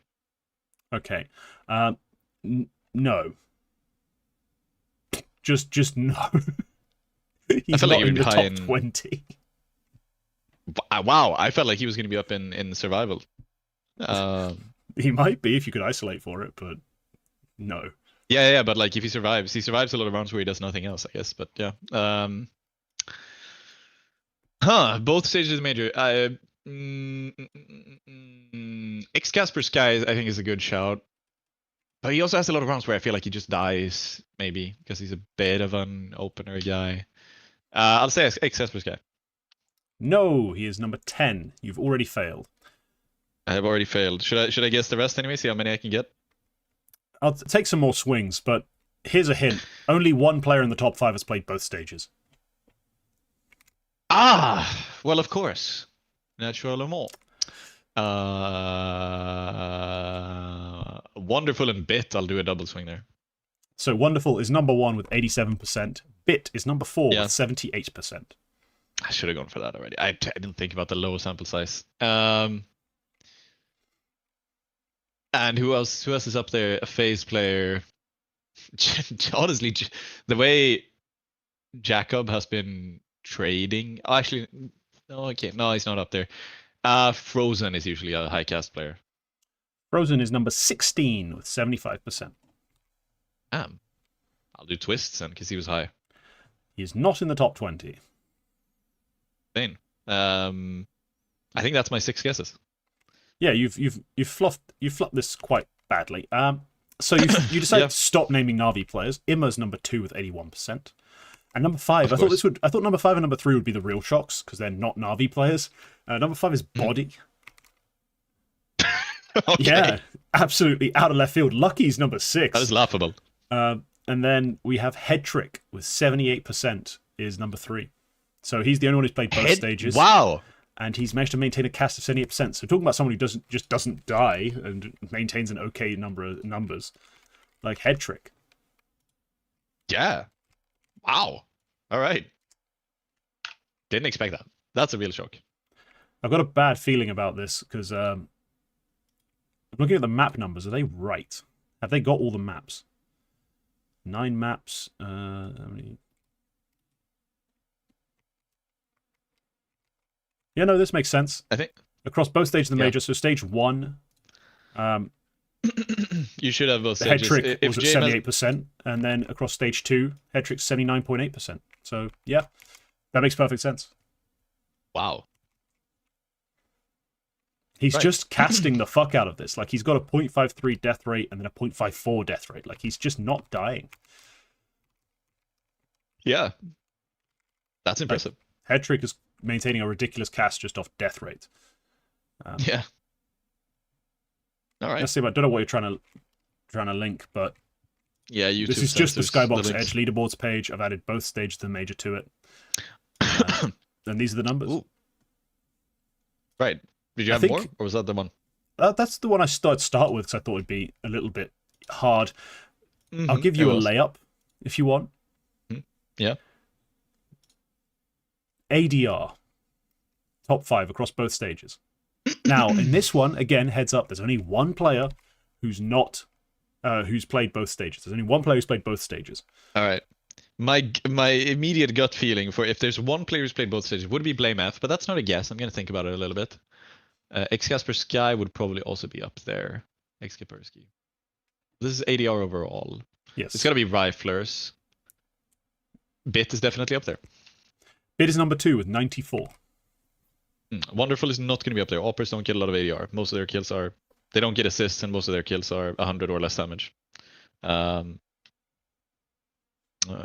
Yeah, twists I think should be up there. Blame F is still my best guess for a stage 1 and 2 player. Let's do Twists and Blame F as a double whammy. See what happens. Twists and Blame F. What? Okay. One of them is going to be correct, I think. So Blame F is number 6 with 88.1. Twists is number 7 with 87.5. Fuck! Wow, that's so close. Yeah, actually. you blew your wad on that one, but yeah. I'll try. Ime is probably going to be up there. I think Ime played solid in the games they played so far. He might be up there for ADR. Is that a guess? Yeah. Yeah. Imo is not in the top 20. Wow. Okay. XS. No. Sorry, there was only one player. It might be XS per Sky still. I can't think of another one. Because Vexite's definitely not up there. Kenzisor is probably not up there with the way Bait were playing in stage 2, and especially he was playing in stage 2. Wow. Okay. I don't think Makaza is up there. He hasn't. He hasn't really been up there statistically, because this is one directly correlated to rating. I feel like.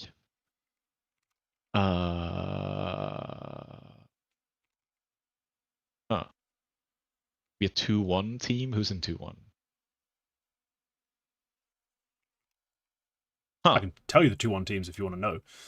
I would like to know the 2-1 teams. Are Parivision, NIP, Imperial, MAT, Bait, and 3D Max.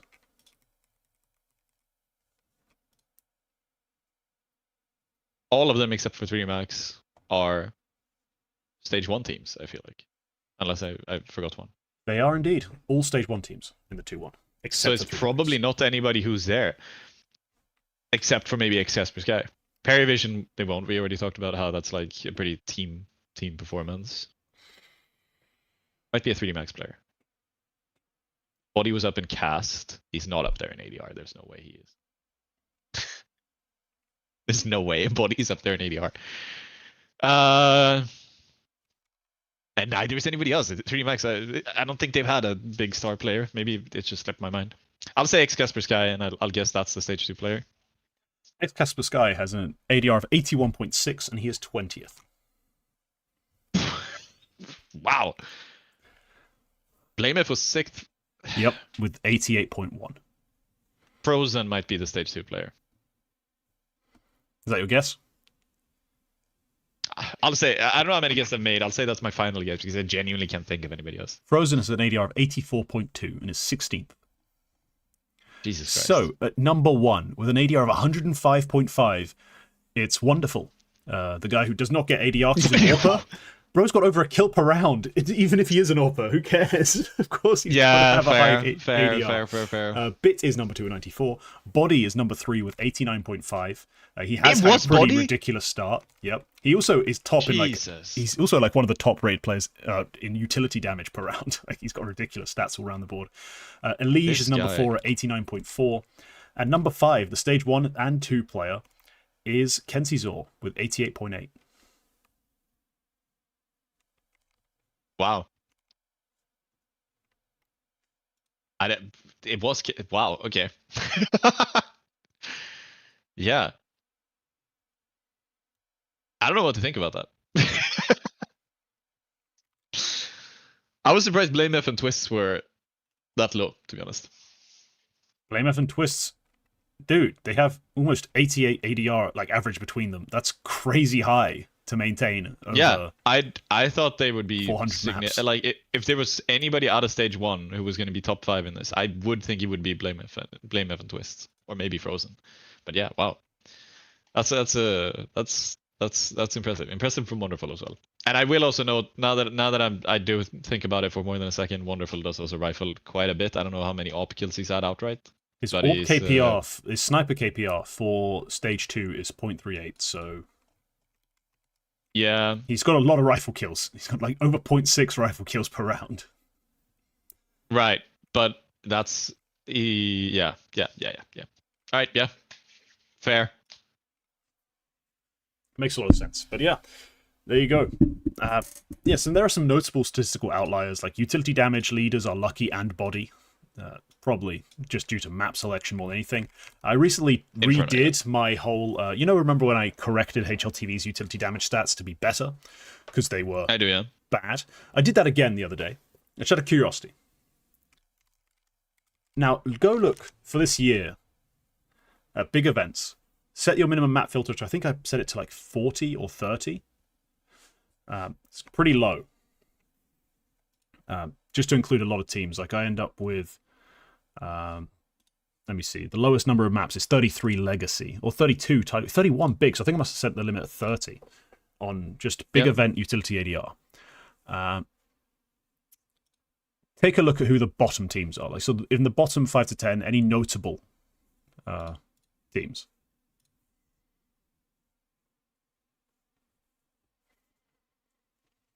Spirit and Eternal Fire. Na'Vi stand out. Na'Vi stand out because Alexi B is usually very high in utility ADR. Well, Na'Vi. I think yeah. Na'Vi were, their utility ADR of the year is 21.6. Yeah. That put them 17th in the ranking. Just ranking in terms of what the ADR HLTV gave was. Calculated their expected utility damage per round based on the maps they've played. Should be even lower because they play Inferno a lot. They're 2 points of utility damage per round lower than expected.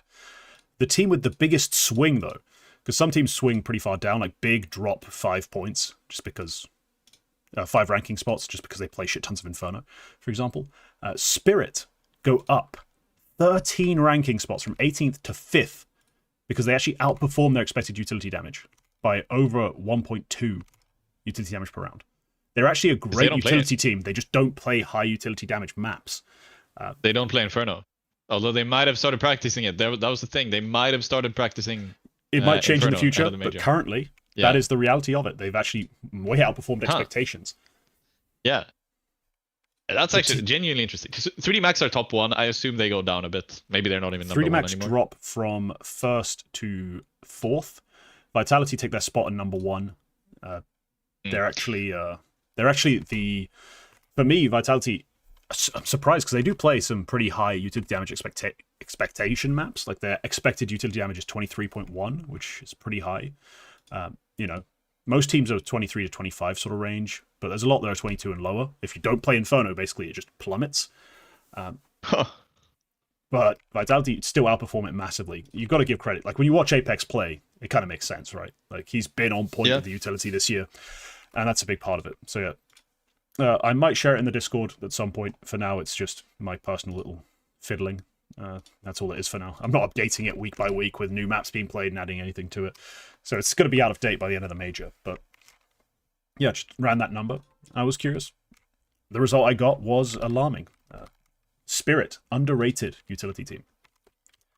Did not expect that one. But let's move on to another recurring segment that we usually run. It is the Eternal Shuffle. There's been some changes, Quack, and I'm going to put some grades on them. What have you got for me? Right, so the first big change that I think we had with this week was OG have officially signed Flamus. On loan. Give it on loan, yes. But they do have a buy option, according to VersusPro. So yeah, Flamus is in OG, and if he does well, he will probably stay in OG. Well, he is doing well so far. They've already started playing. They played 9 maps with him, and he's dropping a 130.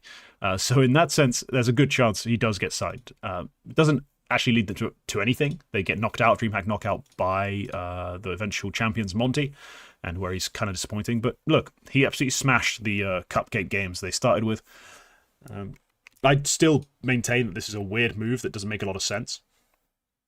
As far as, there's just too many high-powered riflers who need space and resources on this team. Like, I guess Adam B can take a back seat. He has in the past in terms of finding openings and stuff, but not to this extent. Like, this is a massive difference. So I'm iffy on this. We'll see if Spook can recover his form as well. He was notably missing in their DreamHack knockout run, despite being one of the best players for OG. I had these reservations when we initially talked about this sort of move, and I think they're still kind of there. Look, hey, Flams is playing, and he's playing good CS. That's cool. I'll give him a B for that. Yeah. But overall, I still have my problems with it. I'm not sure it's going to work out that well in the long run. But hey, might as well give Cadian the best possible chance with talented riflers, at least. Yeah. Yeah, that's the move. Officially now, LNZ has been benched for Crizzen coming in. So this was made official. It's been talked about. I don't know if we've actually talked about it. I don't know. I don't remember when the report came out. But yeah, the move is happening. I mean, I think I've I think I've discussed it before on just my Discord. Like I posted a silly meme Yeah. about it. No, nothing real serious. Look, this is a heroic team who needed to figure something out. Like, you know, they just weren't performing to the level you'd hoped they would. You know, Nilo not quite finding all of his form, all of his impact that you'd, you know, seen before in Metasport. They've had flashes, moments, but it's not quite come together. Tobiz, the coach, you know, came in after Saw left, and he is a, you know, an experienced coach, but mostly in the academies and stuff. And he immediately, you know, the first chance he gets, essentially brings in the academy IGL he had with him. So I'm iffy on the move in terms of Krisen being a younger guy. I think he's a better rifler in terms of his ability to hit shots than Linus. I'm not sure he's necessarily that much better of a caller. I've never necessarily seen that. But hey, I don't hate the idea of making this change. Like usually when you're talking IGL swaps, it's like, oh yeah, just throw in a different IGL, see what happens. This is more of a case of the coach knows this IGL, trusts this IGL. He's going to give him a chance. He thinks he can make it work better than he did with the old one. I'll give him a B again. Noteworthy as well as you said, Tobiz coach at the academy level. He did coach Krisen. Yeah, that was my point. That was the entire reason. Yeah, that was NXT. Yeah. Yeah, that's about it. There's been another rumor, which is a little bit of a rumor. I don't think it was a rumor specifically, but somebody, I think it was Gromov who posted about it originally. Youngster potentially out for SUSP. Thumbs up, thumbs down. Very nice. I mean, I don't hate that guy. Like, I don't have that big of a problem with Youngster. I think he's had a really interesting run with Heroic, but I'm a big SUSP kind of believer. Like, he's my indomitable, unbreakable, always a 110 fucking rifler. Like, I love him. Like, I'm a big fan of him. Like, stick him on my team and I'm happy. So, yeah, SUSP, W. Yeah, and as a counter to this, if you had to make you can only make one more move after they've now moved LNZ. They have nothing left to play in the year, as far as I know. The CCT playoff they played 2 weeks, I think, was the last thing they were going to play in the year, as far as I know. So there's one other move, which I'll quote this from the HLTV article about the Krisen report from November 20th. Heroic have yet to make a decision on Alcaran, who joined the team in August on loan from Spirit. Yeah. He's been, So I don't know if the youngster move is true, if it's happening, whatever. But if they don't make that move, it sounds to me as if the move they are going to make is cut Alcaran. And if you had to choose between cutting youngster for SUSP or cutting Alcaran for pick and opera you think could work, which one would you make? I'm cutting Alcaran. As far as rolling the dice in terms of can I find the next important critical piece that's going to make me win games, rolling that dice at the AWP slot just seems like the way to go right now. Like, for example, yes, Aslim, you can go get FaZe, you can try and take a risk on some talented like players in tier 2, tier 3. You can take a lot of chances, the same way you took a chance on Alcaran. You know, that's an easier risk to make. In terms of especially the ceiling of it, because currently you're not getting that much out of Alcaran that you can't replace as like a flaw, and you've yet to get a true carry ceiling out of him. So I'd be curious to see what the market has for me. Like if Nikodos is not actually the 100th Thieves AWPer, I'd not say no to like trialing him. Yeah, I think Tobiz has a few different places he can go. Yeah, with that move. I thought it was a funny thing when we were at the Swedish Cup ahead of this Krisen move. I think even ahead of the report that LNC was going to be out. SUSP was there, and he was there with a group of players, which tells me absolutely nothing about his transfer future, because he was hanging out with Adam B of OG, he was hanging out with Nilo of Heroic, and he was hanging out with FaZe of Wildcard. So we knew I saw this group of 4 players, and I was like, wow. Maybe if one of these players was missing, we could, draw some conjectures about what moves are going to happen. But I have no idea what's going to happen. But yeah, almost like he just hung out with guys he's friends with and just knows. Yeah, like obviously that's it. But like that's obviously it. But like if he showed up with Adam B and Spook specifically, I would have been like, all right, I'm gonna ask a question here. But like, no, it's I have nothing. I have nothing to add. But yeah, anyway, that's the move and that's the rumors. I want them to sign FaZe. I'd rather keep Youngster and sign FaZe because, as you said, I think you can find a lot of a lot more impact out of the move. And on, like, again, FaZe's transfer listed. This is the opportunity of a lifetime, I feel like, for any team in that around heroic range who need a good opper right now. Why aren't you picking up FaZe? So please, that should happen. Because he's heavy. It's hard to pick up. All right. He's a big boy. He's pretty tall. Yeah, he's pretty a tall tall. guy. Like, he towers over me, to be honest. So you might be right. Yeah. Speaking of wildcard, another team have benched their whole roster, and it's Amcal. Just today. So to refresh the memory of the viewer, this is the roster that is benched: Moon, Kenzie, Travis, Nafany, and Chiron. Yep, they are bad. This is like, if you're Amcal, double you benching because your team were not very good. Yeah, good job. They were just not good. They couldn't beat anyone in tier 2. Like, at the Omen retake finals, they beat Wildcard Academy, then lost to Sashi. Like, that's the sort of run they were having. Like, Nodwin clutch, they lose to Jijihao, Gen 1, 9 Boom Pro. They go to CCT close qualifier next. They lose to Gen 1, Arc Red. Like, it's just a terrible run. Nafony continues to underwhelm. Chiron, I think there's salvageable pieces rather. I thought Moon looked okay on Ruby at times. I think Chiron's still a pretty talented guy. But all in all, this team just wasn't working. So, yeah, W benching. W benching, indeed. Do you see a future for any of these pieces? Any of these 5? Just said it. Yes. Oh, sorry. Yeah. Well, yeah, good. Yeah, I mean, yeah, because I was going to say I absolutely do. I think Kenzie's impressive. Chiron, yeah, there's something to have there. Travis, third time's the charm. He didn't survive this benching. Yeah, that's about it. Johnny Speeds have made technically only 2 changes, but what they've done is they've replaced Lekale with Jokab, but they've also, their coach has left, and Svedjehed is a free agent, as is Lekale. So Lekale for Jokab, what do you think? Jokab's a better player. Never been a big Lekale guy. It's one of those things where you were like, trust me, dude. Good support, does all these hidden things. Like, they're hidden for a reason sometimes. They're just not that good a player. But Jokab, on Young Ninjas was a really good sort of player for them. Doesn't really make sense as a super hard role player. That's a different question. Like, I don't see him in that sense, but Johnny Speed's, they could do with a shake-up anyway. So yeah, Jokab's a decent signing. It's a good signing talent-wise. I think out of these 3, I think Jokab is honestly the best.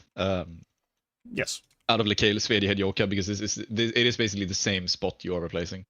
It also goes all the way back to Rolf. Like, you're replacing a pretty solid, relatively experienced anchor player with first Svedjehed, and then Lekale, and now Jokab. So for that, he's coming into some pretty tough positions. I think they are, in a way, I think Draken has said as much in a way, but I think they are slightly regretting cutting Rolf, considering how good he is right now on Eyeballers, in those tough positions, and as that solid player.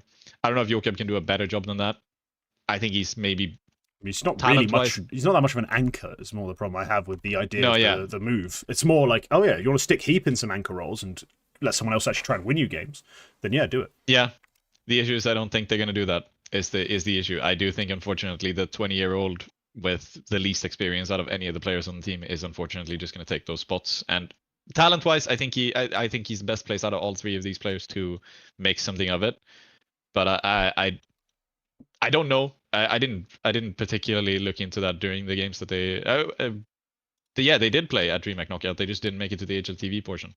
I didn't particularly look at the spots for that, but yeah, it's unfortunately I don't think that's what they're gonna do. I think Jokab might be the small side anchor, unfortunately. But yeah, it's an exciting move. I've been wanting him to move to a Swedish team instead of Young Ninjas for ages, because Young Ninjas, as much as I think he was there because he felt it was a route into like tier 1 international play, it was just a bit of a dead end, to be honest.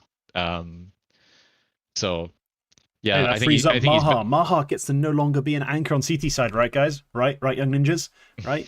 Right. I don't have to watch him hard anchor bomb sites and get no good flashes and just die. Yes, please. Anyway, they did sign Vester to replace Jokab, or they have at least been playing with him. So oh god, it's all good. Yeah. Anyway, right. Yeah, Barbar open to international offers. An experienced guy. who I think can bring value to teams who need a coach. There's places he can go. That's about it. Speaking of coaches, Wildcard have started their rebuild. James IRL is coming in as coach, who you might remember because he was around a bit of a while ago, like a good while ago. He was running Counter-Strike. A long ass fucking time ago. Yes, he's been around forever. A sound called Cockapoo. Yeah, unfortunately, Cloud9 Talked and GX don't quite hit the Kickapoo notes. But anyway, he was, briefly coach of Cloud9 right before COVID. And that's the place people know him from as a coach. He played on some teams, I guess. He was on Ghost for a little bit. But realistically, he's like a deep-cut Tier 2 NA guy who's now their coach. Yeah. The entire roster's up for transfer, though. So it's... Well... Except for Peeping. Peeping was explicitly not transfer listed. He was just benched. So I'm thinking maybe they just made that move to like assess their options. And I think maybe their intention is that Peeping is going to be part of the rebuild. In any case, he's a guy who's not really shown us a whole lot of anything in terms of like deep head coaching. He's been assistant coach a lot. Like, this is it. This is your test. I can't really grade anything. I've not got much to grade off of. No. But show us what you got. How are you going to build this team up? I'll be curious. Absolutely. And finally, AM, Achieve Minds, the agency, who have this roster basically to give their players playtime, have benched Too High, the IGL. Which actually surprises me a little bit, but that's what they've done. I don't have any replacement. I guess he's got an offer. Yeah, that might honestly be it. Like that might genuinely be it. He's got an offer. Here's what they say. He has ceded leadership to Keto. Okay. Keto IGL's back. Okay. Keto was IGLing for November, apparently. So I don't think it's necessarily performance rated. Or performance related in that sense. Because it's not like they're unhappy with his in-game leadership. Because they've mostly played in November. And apparently Keto was calling them. So, Look, let's be real. AM is just a whatever project. Like, if Della wasn't there, you probably wouldn't talk about them ever. Neither would I. That's not why, but all right. Neither would I. Altex is why I'm talking about them. We'll see. Anyway, the fact that Too High is getting benched, I assume either he's getting signed or he's just trying something else. Because probably this seems like the kind of thing where you've got all the rope you want, right? They've played a lot of different stuff. Like they've even gone to LANs. Like, it's a cool idea from the agency, but yeah, whatever. Maybe it is a cool idea. Another thing. Maybe he's the new IGL for Wildcard. They have genuinely played a lot of stuff. They do have their bucket of LAN wins full. They've got 10 LAN wins in the LANs that they've played. Most, like 9 of them in November, in the month of November. So they're top 60 on VRS. Like they are. Yeah. This is a team which is going to play a lot of online. It's a core that anybody can just pick up because again, this is an agency. This is like the prodigies. All of these players are technically free agents, unless they have contracts next to it. But as far as I know, none of them do. I think all of them are free agents. So yeah, like I'm not opposed to this team. I think they're decent. I think they have decent players. GXX is maybe the weakest piece in the team outright, to be honest. But there's and Tuai was somebody who I felt was actually doing a decent job, both individually and caller wise. But yeah, here we are, and maybe he's got an offer, or maybe he just felt like what am I doing here? Yeah. In any case, yeah, that's a shuffle. Cool. We are shuffled up, and finally we come to the final part of the show. That's how finally usually is supposed to be used and works. We have prospects of the week to select. I'm going to go first because mine is the easy, obvious slam dunk choice from the major so far. The man who's made NIP's T-sides tick with his aggressive plays and his quality trading, Casper Sky. Not much more to add, really, is it? Like, he's the one flying out of all the different openings they're creating. Like, it depends. Sometimes it's hut, sometimes it's door, sometimes it's other places on train. He's been pretty good as well. I'm a big fan of Casper Sky. He's really, honestly, he was on the Young Ninjas, was really good. Gets to Ents, still pretty damn good on that slightly dysfunctional team. Then he comes back to Young Ninjas and Snap, he's like, I've got a weapon, and everything just starts clicking for a bit. So, yeah, glad it's still working. Glad they're still fighting. I hope they go through today, NIP. I hope they win over Paravision, because Paravision in a 2-2 game, if they fail, if they flop, I'm a little less bothered. But NIP, they don't have 10 years, like Paravision seem to with the youth of their team. So I'm really hoping this works. They go through to stage 3, and then next year they're just at every big event, and they just play their CS, and I get to watch it. Yeah. Obvious pick, XCasper, to be honest. This week he one of the easily the most impressive major debutant so far, and it's really been up there. And that's impressive. I've been torn between 2 picks. I was originally just gonna go for Hanka as my prospect of the week because I do just think Hanka has been on such a high level for so long that and this impact win is sort of a bit of a watershed thing where I feel like in whatever state the women's tournaments are next year, Hanka is a genuine candidate for being number 1 and for being a big breakthrough player. Yeah, I mean, this is not even the first time she's been prospect of the week. Like, she's actually been a prospect of the week absolutely before. not. Yeah, she has, deservedly so. But unfortunately, she did drop off a little bit in the playoff games. As much as she did have, I reiterate, the 5th highest rated LAN map of all time in the world.